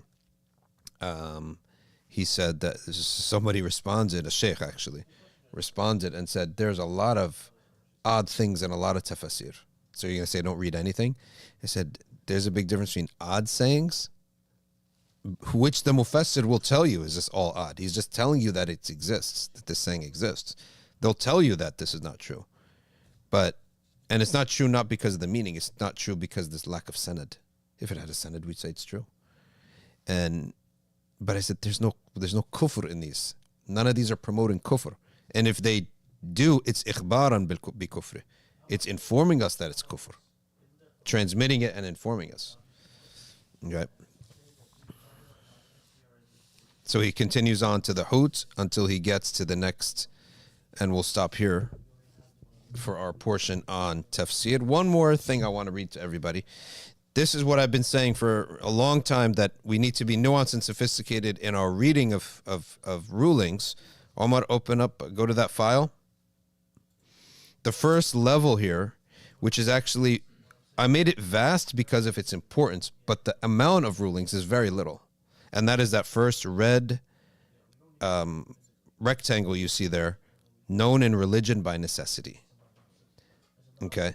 These things are very few. Probably in less, Ryan, how long would it take to list everything known in religion by necessity? I have a book actually that says it. It's like 3 pages. 3 pages long, right? Known in religion by necessity, it's like 3 pages long. So it's information-wise, it's very little information. But to negate any of these, you would be out of Islam. Why is that? Because when someone says, I'm entering Islam, then there's an assumption of what that word means.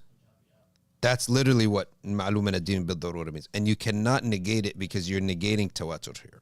Tawatur is transmission that cannot logically be assumed to have been a conspiracy and a lie.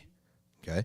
And that's why I have a little arrow there that says Islam. Like, this is the basics of what to be a Muslim at the very least. Now, once you're a Muslim, you could still do things right or do things wrong. And that's why we're going to put here the next bracket, or the rectangle, and that is daruriyat of Ahl Sunnah, we can call it. Some people call it that. Or al-qat'iyat.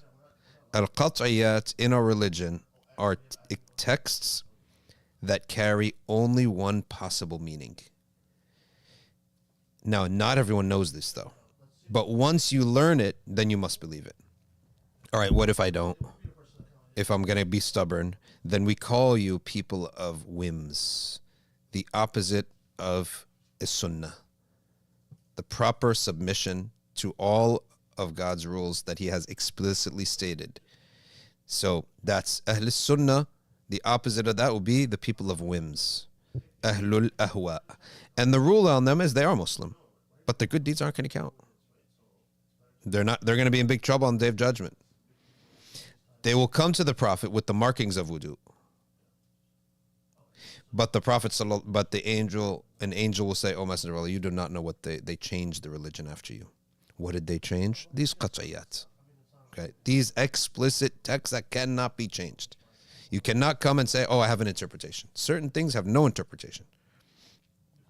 You can't go to a stop sign and say, "Hey, judge, yes, it said stop, but I interpreted it as means slow down." So when you get to a stop sign, you have to absolutely stop. There's no discussion on what that words mean. You cannot open a discussion and say could possibly mean other things. So that's what those people are Muslim.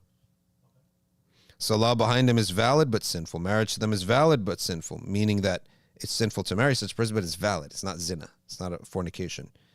They're expelled from the hawd of the Prophet on the Day of Judgment. And those, you see the red and the orange, those innovations must be censored. You cannot befriend them. You cannot show approval to this.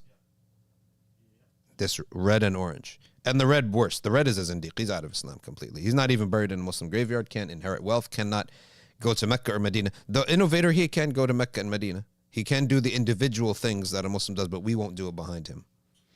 Because he's altered that which is qat'i, explicit. Al-Qurtubi says unity of Muslims is on what is qat'i.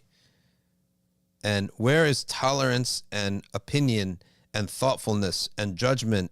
That's in the green part. Now go to the green one now. Dhanni texts and new matters. Texts that can carry multiple possible meanings. Upon this, we have to accept diversity. And that's the madhabs, the 4 madhabs. So for example, remember, Ryan, you mentioned this. I think you mentioned this. from one of the ulama of Hadramaut. He says, I don't pray dhuhr because I'm a Shafi'i. I pray dhuhr because I'm a Muslim. There's no fiqh, no jurisprudence needed to know that dhuhr prayer exists. But do I say Bismillah ar-Rahman ar-Rahim or not before the Fatiha? That I do because I'm a Shafi'i. So there are certain things in Islam, building blocks, that are not questioned at all. You don't need a scholar to tell you. If you just simply know anything about the Quran, read the Quran and Hadith, you'll know certain things. But certain things have ihtimalat. They carry multiple possibilities in their meaning. And they could be opposite possibilities. Huge differences. For example, ثلاثة قروء. 3 qur'. A divorced woman, she shall wait 3 qur'. And Allah used a word that the ulama differed on its meaning. Does it mean periods, blood, or purity? That's a 1 month difference. That means in one madhab, if she gets married after, if you hold the qur' to be the blood, that's 2 months iddah, right? But if you hold the qur' to be the purity, that's a 3 month iddah. So that means there's a month there that the scholars differ if she can marry or not. And they would say that whoever would marry her, does marry her in that period of time, has done something very wrong and can never be married to her again as a punishment. That's a humongous difference of opinion. Huge. We can have entire industries can be canceled on certain opinions. Hanafis of Maine. Maine's entire, Alaska entire economics of their food industry is based on shellfish, lobsters and crabs in Maine. Hanafi, the whole industry is unlawful. Unlawful based on what? Based on opinion, not unlawful based upon qata'. Therefore, if I say, no, my brother, I disagree with you on that, there's no animosity and enmity on matters of opinion. And why do I bring this up? Because there are some young bloods, and I'm not specifically meaning anyone, I was one of them too, who didn't know the difference between these things. Everything, the whole thing to me, when I was young, the whole thing to me was red. You're either on it all or you're out of Islam completely. We treat you like you're like a zindiq almost, right? Because you're ignorant. And that's how I was. And many, many young people learning, they don't separate between these 3 levels. Only when you learn, you realize the transmission and implication differ. The bottom rung, that red rung, the transmission is in mass, and the implication is one. The implication of the meaning. You can only derive one meaning from it. The orange one, the implication is one, only one meaning, but the transmission is not known to everybody. It's not something that is obvious to everybody. Right? You go to a 10-year-old kid and he's going to come to you and says, hey, I met a Muslim. He says there's only 2 prayers a day. He's going to know that this is kufr, right? 100%. He's going to know that. Can't be a Muslim like this. But another one, 10-year-old, he says, I prayed behind somebody and he opened with Bismillah ar-Rahman ar-Rahim in Salat al-Maghrib. Should I do that or not? And you could say, there's ikhtilaf on it. Okay? Or it's very likely somebody can say to you, is Isra and Mi'raj, was it a dream or was it in the wake? Because it's not widely known. So that's qat'i, but it's not widely known. And now you have to inform them. Yes, it was in the wake. You cannot believe that it wasn't in the wake. Now, if after learning it, you reject it, that's what we call the bid'i, the mubtadi'. And then you go up to this top green one, and that's where you have opinions. Okay? That's where you have it in aqidah and in fiqh. There are opinions in aqidah on matters that were not brought up in the time of the Salaf, or tafsirat and explanations of things, or answers to questions that were not brought up by the companions in the time of the companions. So there can be no animosity, hatred, expulsion from the community of somebody on a matter of opinion. And by the way, it is wajib. You know that it's wajib to accept these opinions? Why? Because if Allah put the ihtimal of this meaning to exist, you have to accept it. You could say, no, I think that this is stronger. The discussion is what's stronger and weaker, not is it valid or invalid, right? And one of the conditions here mentions the 2 conditions is that An opinion is valid if the understanding is in line with the Arabic language and it does not contradict qat'i texts. Doesn't contradict something qat'i, because there cannot be contradiction in the Quran or in the Sunnah. All right, we have a few minutes now to go to some comments and questions. There's one from before. Read the question, yeah. Person saying, when will Allah relieve me from my trials? I pray at the Prophet's grave, did an Umrah, 2 Thursday night tawafs, the times that dua is accepted, still nothing. Coming back to ambiguous / not so great news, and then mentions like a lot of other ways that she tried to make dua and extra deed during Ramadan. I just feel hopeless again. That's basically the question, like this sense of hopelessness from Allah not answering her dua after taking so many different means to for acceptance. Okay. It's all sabr. The issue, it's very hard to tell people this, but it's ultimately إِنَّمَا الصَّبْرُ بِالتَّصَبُّرِ. Patience is by making yourself patient. And the best way to have patience is the advice of Sayyidina Ali, or it's said to be the statement of Sayyidina Ali, which is that the best news for someone going through a trial is to know that it has an end. Every trial that Allah creates for a person in their life has a beginning and it has a clear-cut end. And that's the best thing to remember, that it has an end and the end will come, and to constantly think about that. What else are techniques to attain sabr? Is to do other things in life. When you have a trial and tribulation, in the same way that Allah says, وَأَرْضُ اللَّهِ وَاسِعَةٌ, we're taking a qiyas on this. People will be resurrected on the Day of Judgment. They're pagans, or they were severe sinners. And then they say, the people of our city didn't allow us to be good. Allah, the angels will respond, أَرْضُ اللَّهِ وَاسِعَةٌ فَتُهَاجِرُوا فِيهَا. The earth of Allah is vast. Why didn't you make hijrah? قَالُوا كُنَّا مُسْتَضْعَفِينَ فِي الْأَرْضِ. They said, we were so weak. We didn't have the money to make hijrah. We didn't have the ability. So we can take an analogy from that and say that if Allah has burdened you with a tribulation, do different things in life to distract yourself from it. Allah also created many different things to do in life to distract yourself from it until the end of that tribulation comes, and Allah knows best. Remember Sheikh al-Buti was like emphasizing the point that like dua is the goal. Like people like always look at it as a wasila, but it's the amazing point that Omar just made. I don't know if his mic is on. He said that remember that dua is the goal. It's not a means to the goal. It's the actual goal itself. SubhanAllah. So when you want something or you're suffering something and you end up making dua, you realize you attain the goal. باب لا ليفتح لكن شرف الوقوف. Amazing. You know, Nasser's mind was blown away.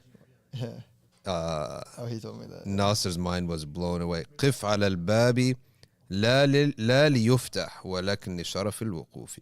Oh my God. Who says this? Unbelievable. He says, stand at God's door, not so that it be opened, but rather for the honor of standing. I wrote a short story one time, you know? Yeah. I wrote a fiction story about this. Yeah.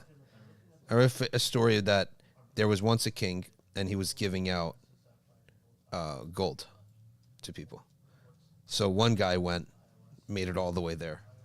He gets at the king's door after all these trials and tribulations. Up the hills, down mountains, cross rivers, cross bears, cross all sorts of things. And he learns a lot on the way on how to get to the king's door. He gets to the king's door and he knocks and he waits for himself. Everyone's pitching a tent at the king's door and he's waiting for gold to be given to him. But God doesn't give him, the king doesn't give him any gold. So he starts getting down about it. So what does he do with his sorrow? He says, you know what? Let me drown out my sorrow by helping other people. So he has knowledge now. He's been around for a long time. And he starts going out a little bit and bringing people back. And then he goes out and he says, oh, you're having trouble with this mountain? I can help you get over this mountain. I know how to get over this mountain. He gets him over the mountain. Oh, you're going over this lake? Let me help you out. I know how to swim across this lake. Oh, you're having trouble with these dogs? I know how to deal with this. So he knows the path. لكن لم يفتح له. He knows the path to God, but the door wasn't open for him. So what he does is he continues to go and get people, bring people. And that door opens for them, but not opening for him. Then he comes to realize that the sweetness of helping other people come, it's actually sweeter than getting himself getting gold. Because he looks around and he says, everyone who gets gold, what do? They go back home, right? But what am I doing? I didn't get any gold. So I'm staying here waiting for my turn to come. But I'm helping everyone else, right? And then finally, the king gives him a nugget of gold, right? And he's like, mixed feelings now, right? He's like, actually, I'm going to take the gold, but I'm staying. I'm staying. All right. So that's the idea of somebody who learns the path, but hasn't necessarily gotten everything he's wanted in life, but he knows the path to God very well. Back and forth. And the fear that if you are given what you wanted, you may never go back and help people. You may just enjoy your gold. As everyone else sees, gets the door, door opens up of the castle and a messenger comes and gives someone gold, they carry it over their head and they run home to share it with their family and get rich and live well. But they didn't help people. No, that reminds you of this one like quote that you used to hear when you were a kid. Like the real treasure was the friends you made along the way. Oh yeah, yeah.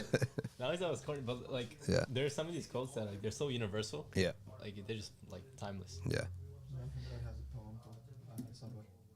He says Ajib. He says إن النوائب كالسحائب تنجلي بسرعة ووجودها يضحي خبر.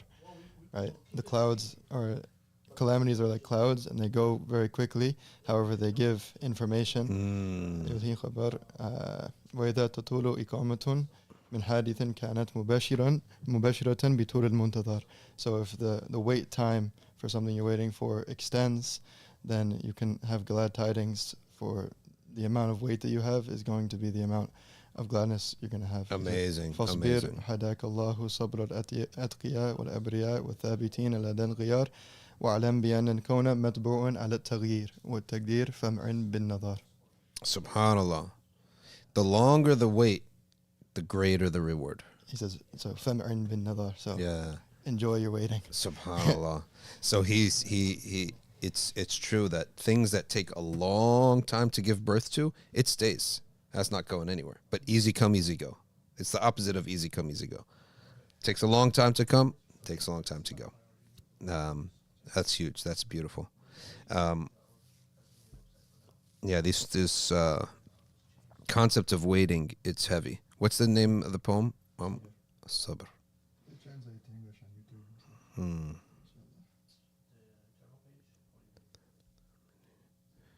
Would Dardir's Kharida or Tahawi's creed be completely included in al-Ma'lum min ad-Din bil-Darura? There's more in those two texts than merely known in religion by necessity. Ryan, can you tell me about your book?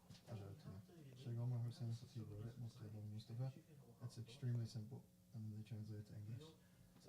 We could probably read it in... It's pretty brief. At least the chapter. Oh, it's translated too. Translated to English into Hanbali too.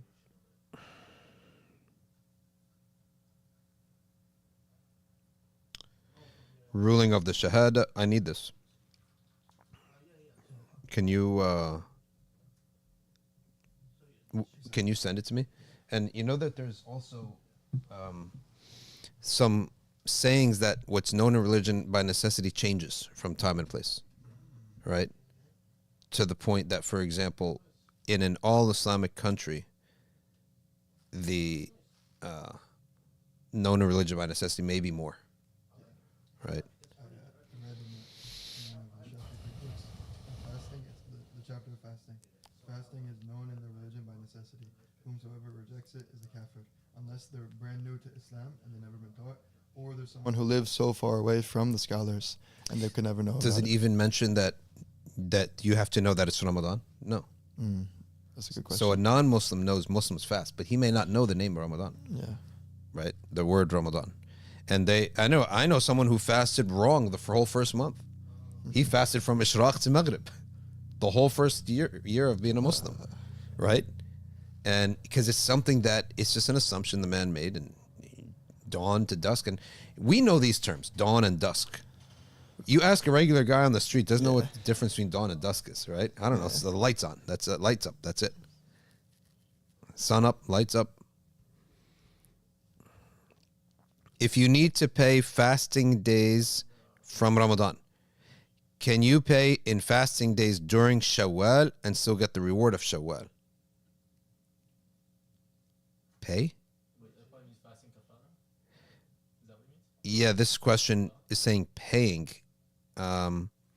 Yes, inshallah, if you're permanently cannot fast and you owe the $15 fidya for every day, that's 15 times 30.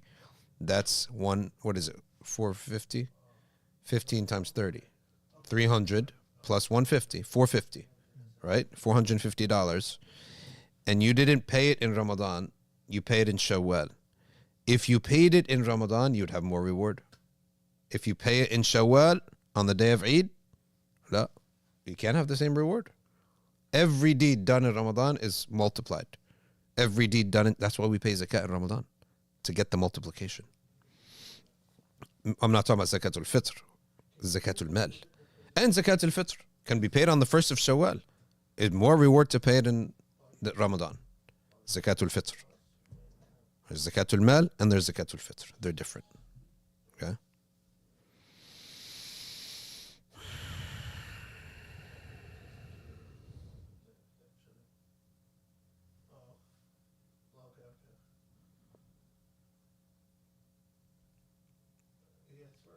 Can you please discuss the moon sighting topic? We will discuss it after our team at Darul Fath puts together a final policy paper on it. Inshallah. Not like we're giving the Ummah a final ruling. They don't need that from us. But for our purposes, to answer all the questions in one document and also give a policy advice to it.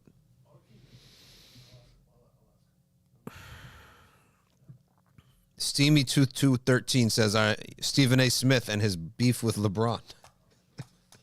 Listen. Oh, he has a huge beef with LeBron. You know, LeBron's acting like a soccer mom, going to protect her son from the media, his son. LeBron is acting like a soccer mom, completely. He ran up to Stephen A. Smith, don't talk about my son. That's my son. Wait a second.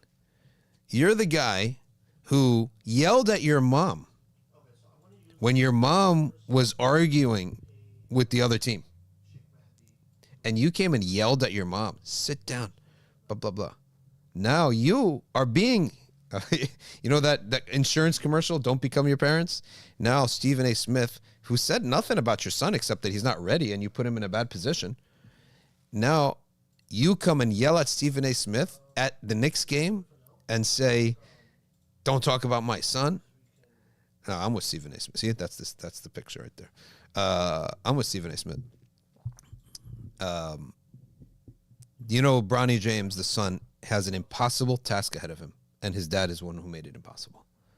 The right way to do things, the right way to be corrupt, is to silently tell the managers, silently tell the scouts, hey, do me a favor, right? Make sure you take my son, right? I'll do you a favor back in the future, right? That's the right way to be corrupt. But what does he do? He publicly announces, I'll go to the team who drafts my son. And no one wants him or his son. He's drafted like, 228th? He's drafted like way late in the draft. I mean, nobody wants him. Okay? And then you literally, Bronny James has an absolutely impossible task ahead of him because his dad put all this attention on him as being his son. The whole point when a dad and son, they do something, the dad has to say, you forge your own path so that nobody says that you succeeded because of me, right? I remember Wayne Gretzky was asked, does your son play hockey? He's like, no, I'm going to train him in baseball. Because if he makes it to the NHL, yeah, he took Gretzky's son. If he's good, yeah, of course, his dad's Wayne Gretzky. He never gets to stand alone with his credit. You robbed him of that, actually. Now you're going to intimidate the media from talking about your son? Well, that's totally insane now, right? Anyway, let's stop here. Why are we doing a khitam of batil? You know, batil is something that has no benefit. Let's close with the Wednesday dua.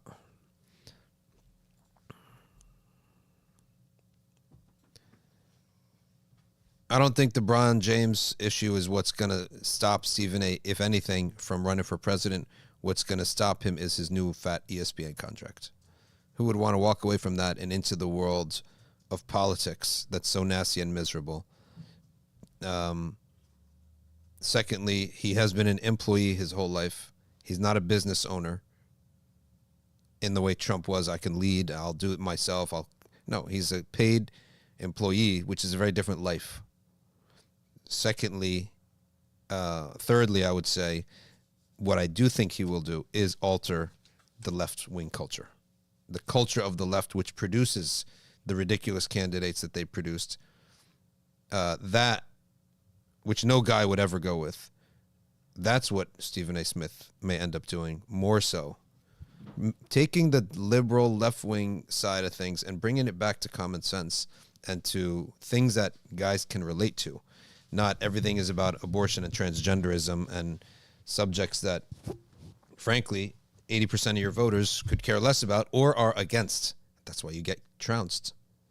You got trounced the first time and you got trounced the second time, and the only thing in between was COVID that saved you from getting trounced. And people got just basically tired of Trump, but he won more votes. Although he lost, he actually had more popular votes the second time around. But COVID beat him. Not you, not the Democrats. No COVID, you would have had a second round of Trump, but probably maybe we'd be at the end of Trump by now.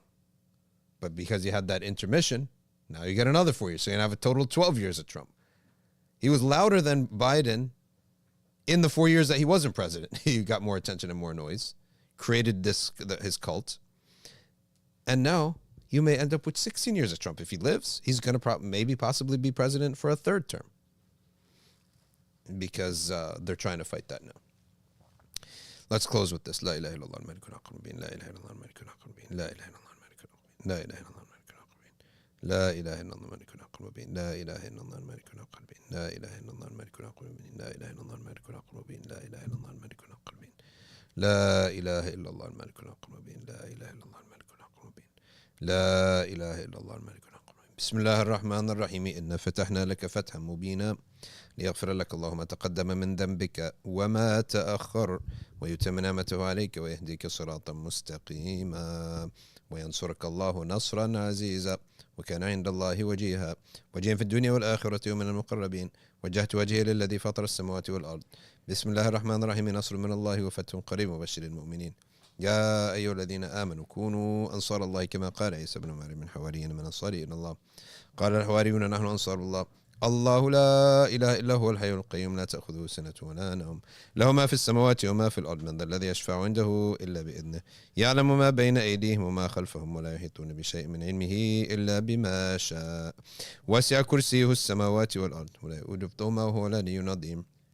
بسم الله الرحمن الرحيم. لو أنزلنا هذا القرآن على جبل لرأيته خاشعا متصدعا من خشية الله وتلك الأمثال نضربها للناس لعلهم يتفكرون. هو الله الذي لا إله إلا هو عالم الغيب والشهادة هو الرحمن الرحيم. هو الله الذي لا إله إلا هو الملك القدوس السلام المؤمن المهيمن العزيز الجبار المتكبر سبحان الله عما يشركون. هو الله الخالق البارئ والمصور له الأسماء الحسنى يسبح له ما في السماوات والأرض وهو عزيز حكيم.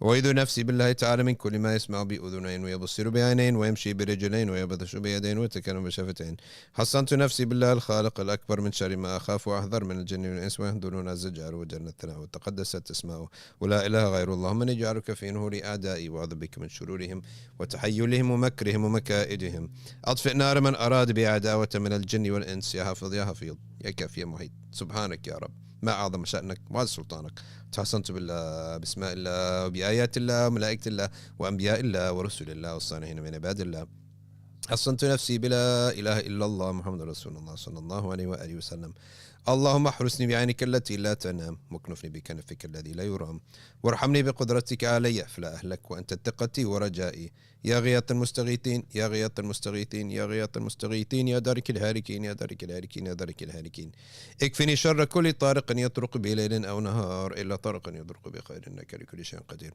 بسم الله أرقي نفسي من كل ما يؤذي ومن كل حاسد الله شفائي بسم الله رقيت اللهم رب الناس أذهب الباس اشفي أنت الشافي وعافي أنت المعافي لا شفاء إلا شفاء شفاء لا يغادر السقم ولا ألم يا كافي يا وافي يا حميد يا مجيد ارفع عني كل تعب شديد واكفني من الحديد والحديد والمرض الشديد والجيش العديد واجعل لي نورا من نورك وعز من عزك ونصرا من نصرك وبهاء من بهائك وعطاء من عطائك وحراسة من حراستك وتأييدا من تأييدك يا ذا الجلال والإكرام والمواهب العظام أسألك أن تكفيني من شر كل ذي شر إنك أنت الله الخالق الأكبر صلى الله على سيدنا محمد وآله وصحبه وسلم تسليما كثيرا طيبا مباركا فيه والحمد لله رب العالمين ظاهرا وباطنا وعلى كل حال يا أرحم الراحمين.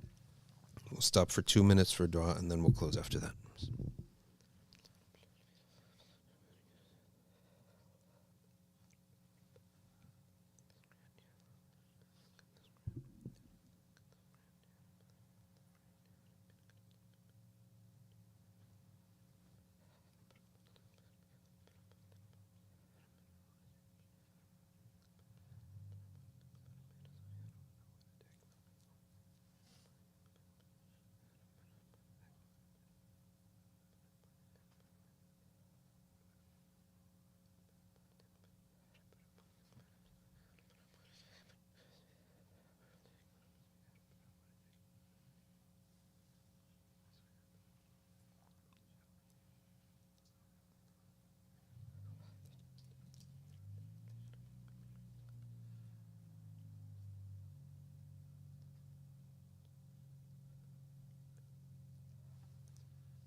صلى الله وبارك على سيدنا محمد وعلى آله وصحبه وسلم.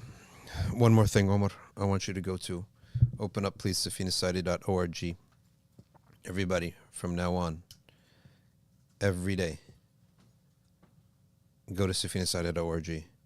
Our website is now going to become the mothership. Every single thing that goes on in the organization. Timur, how do you remove that blue tab on the side there? It's annoying as heck. Yeah. Remove that thing. I don't even know how it got there. But go, all right, scroll up, y'all, Omar. Scroll up. You see this? Stop right there. Now click over. Wonderful. Very good. Wonderful. Everything that's going on, whether we're selling something, remember, for Umrah for youth, books, trips, is there. Now scroll down, and that's a little arc view thing. Keep going down. Look at that calendar. Wonderful job adding that calendar. Now we have to populate the calendar. But it there, that's yeah, that's a calendar. Now go back up. Every day this is going to be updated. So what book we have out? There it is. Pearls in the Deep. Go up so the people can see the blurb. No, other way. Down, I mean. Yeah, there you go. So they can see the whole blurb. What books we have out. What, the hoodies, the misbah, keep going. We have an event. We're going to give out gifts and nice things for the kids in New Brunswick for La Cocina, the soup kitchen. Keep going. Next one. Personal trips I'm even putting here.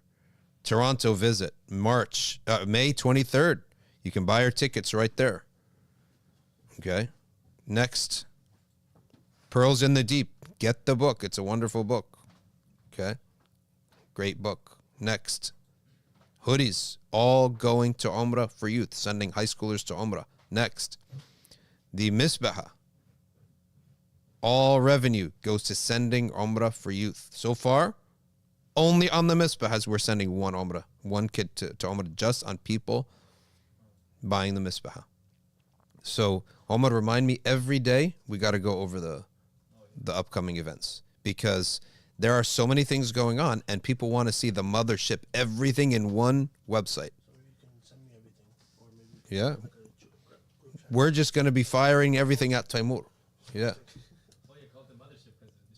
It's the mothership, yeah. The mothership. This website, safina.sadi.org, it is the mothership where, because you know how many things we run? We run Dar al-Fatah. We run a soup kitchen. We run orphans at GRT, which we're working on that to make it better and clearer. We run classes here at NBIC in New Jersey, live class. We run ArcView, which is a humongous operation. ArcView is so huge. Okay. ArcView is now going to hit 1,000 students soon. Okay. We have one of the, you know that Omar, our YouTube channel has hit the top 5% of all YouTube channels. Like out of all the YouTube channels, all YouTube channels that exist, we are amongst the top 5%. Now that's something great, right? That's awesome. That's a huge victory. Top 5%. That means 95% of the YouTube channels out there do not have more than 100K. The 100K is at right now the 5 percentile. Is it by views or subscribers? Just by subs. Just by subs. Okay. Views are probably way above that. Yeah. We have a lot of recurring. And 100%. If you go just by views, that's I would say I guess views per video, views over video division, or maybe raw straight, right?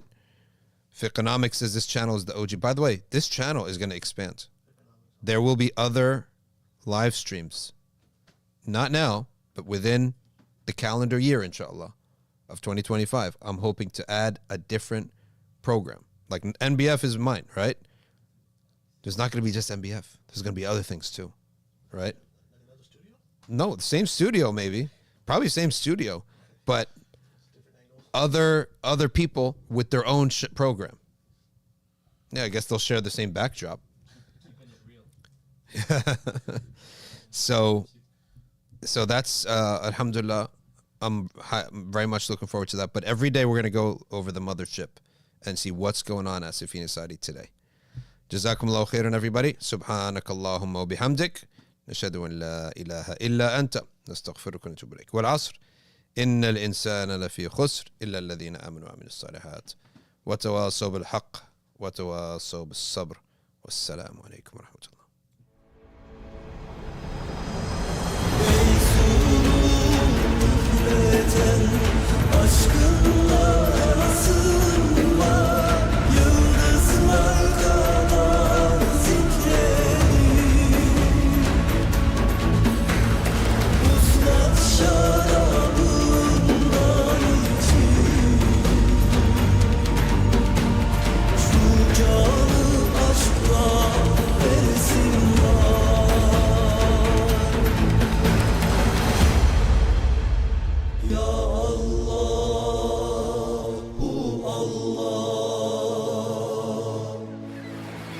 Kalbe şifa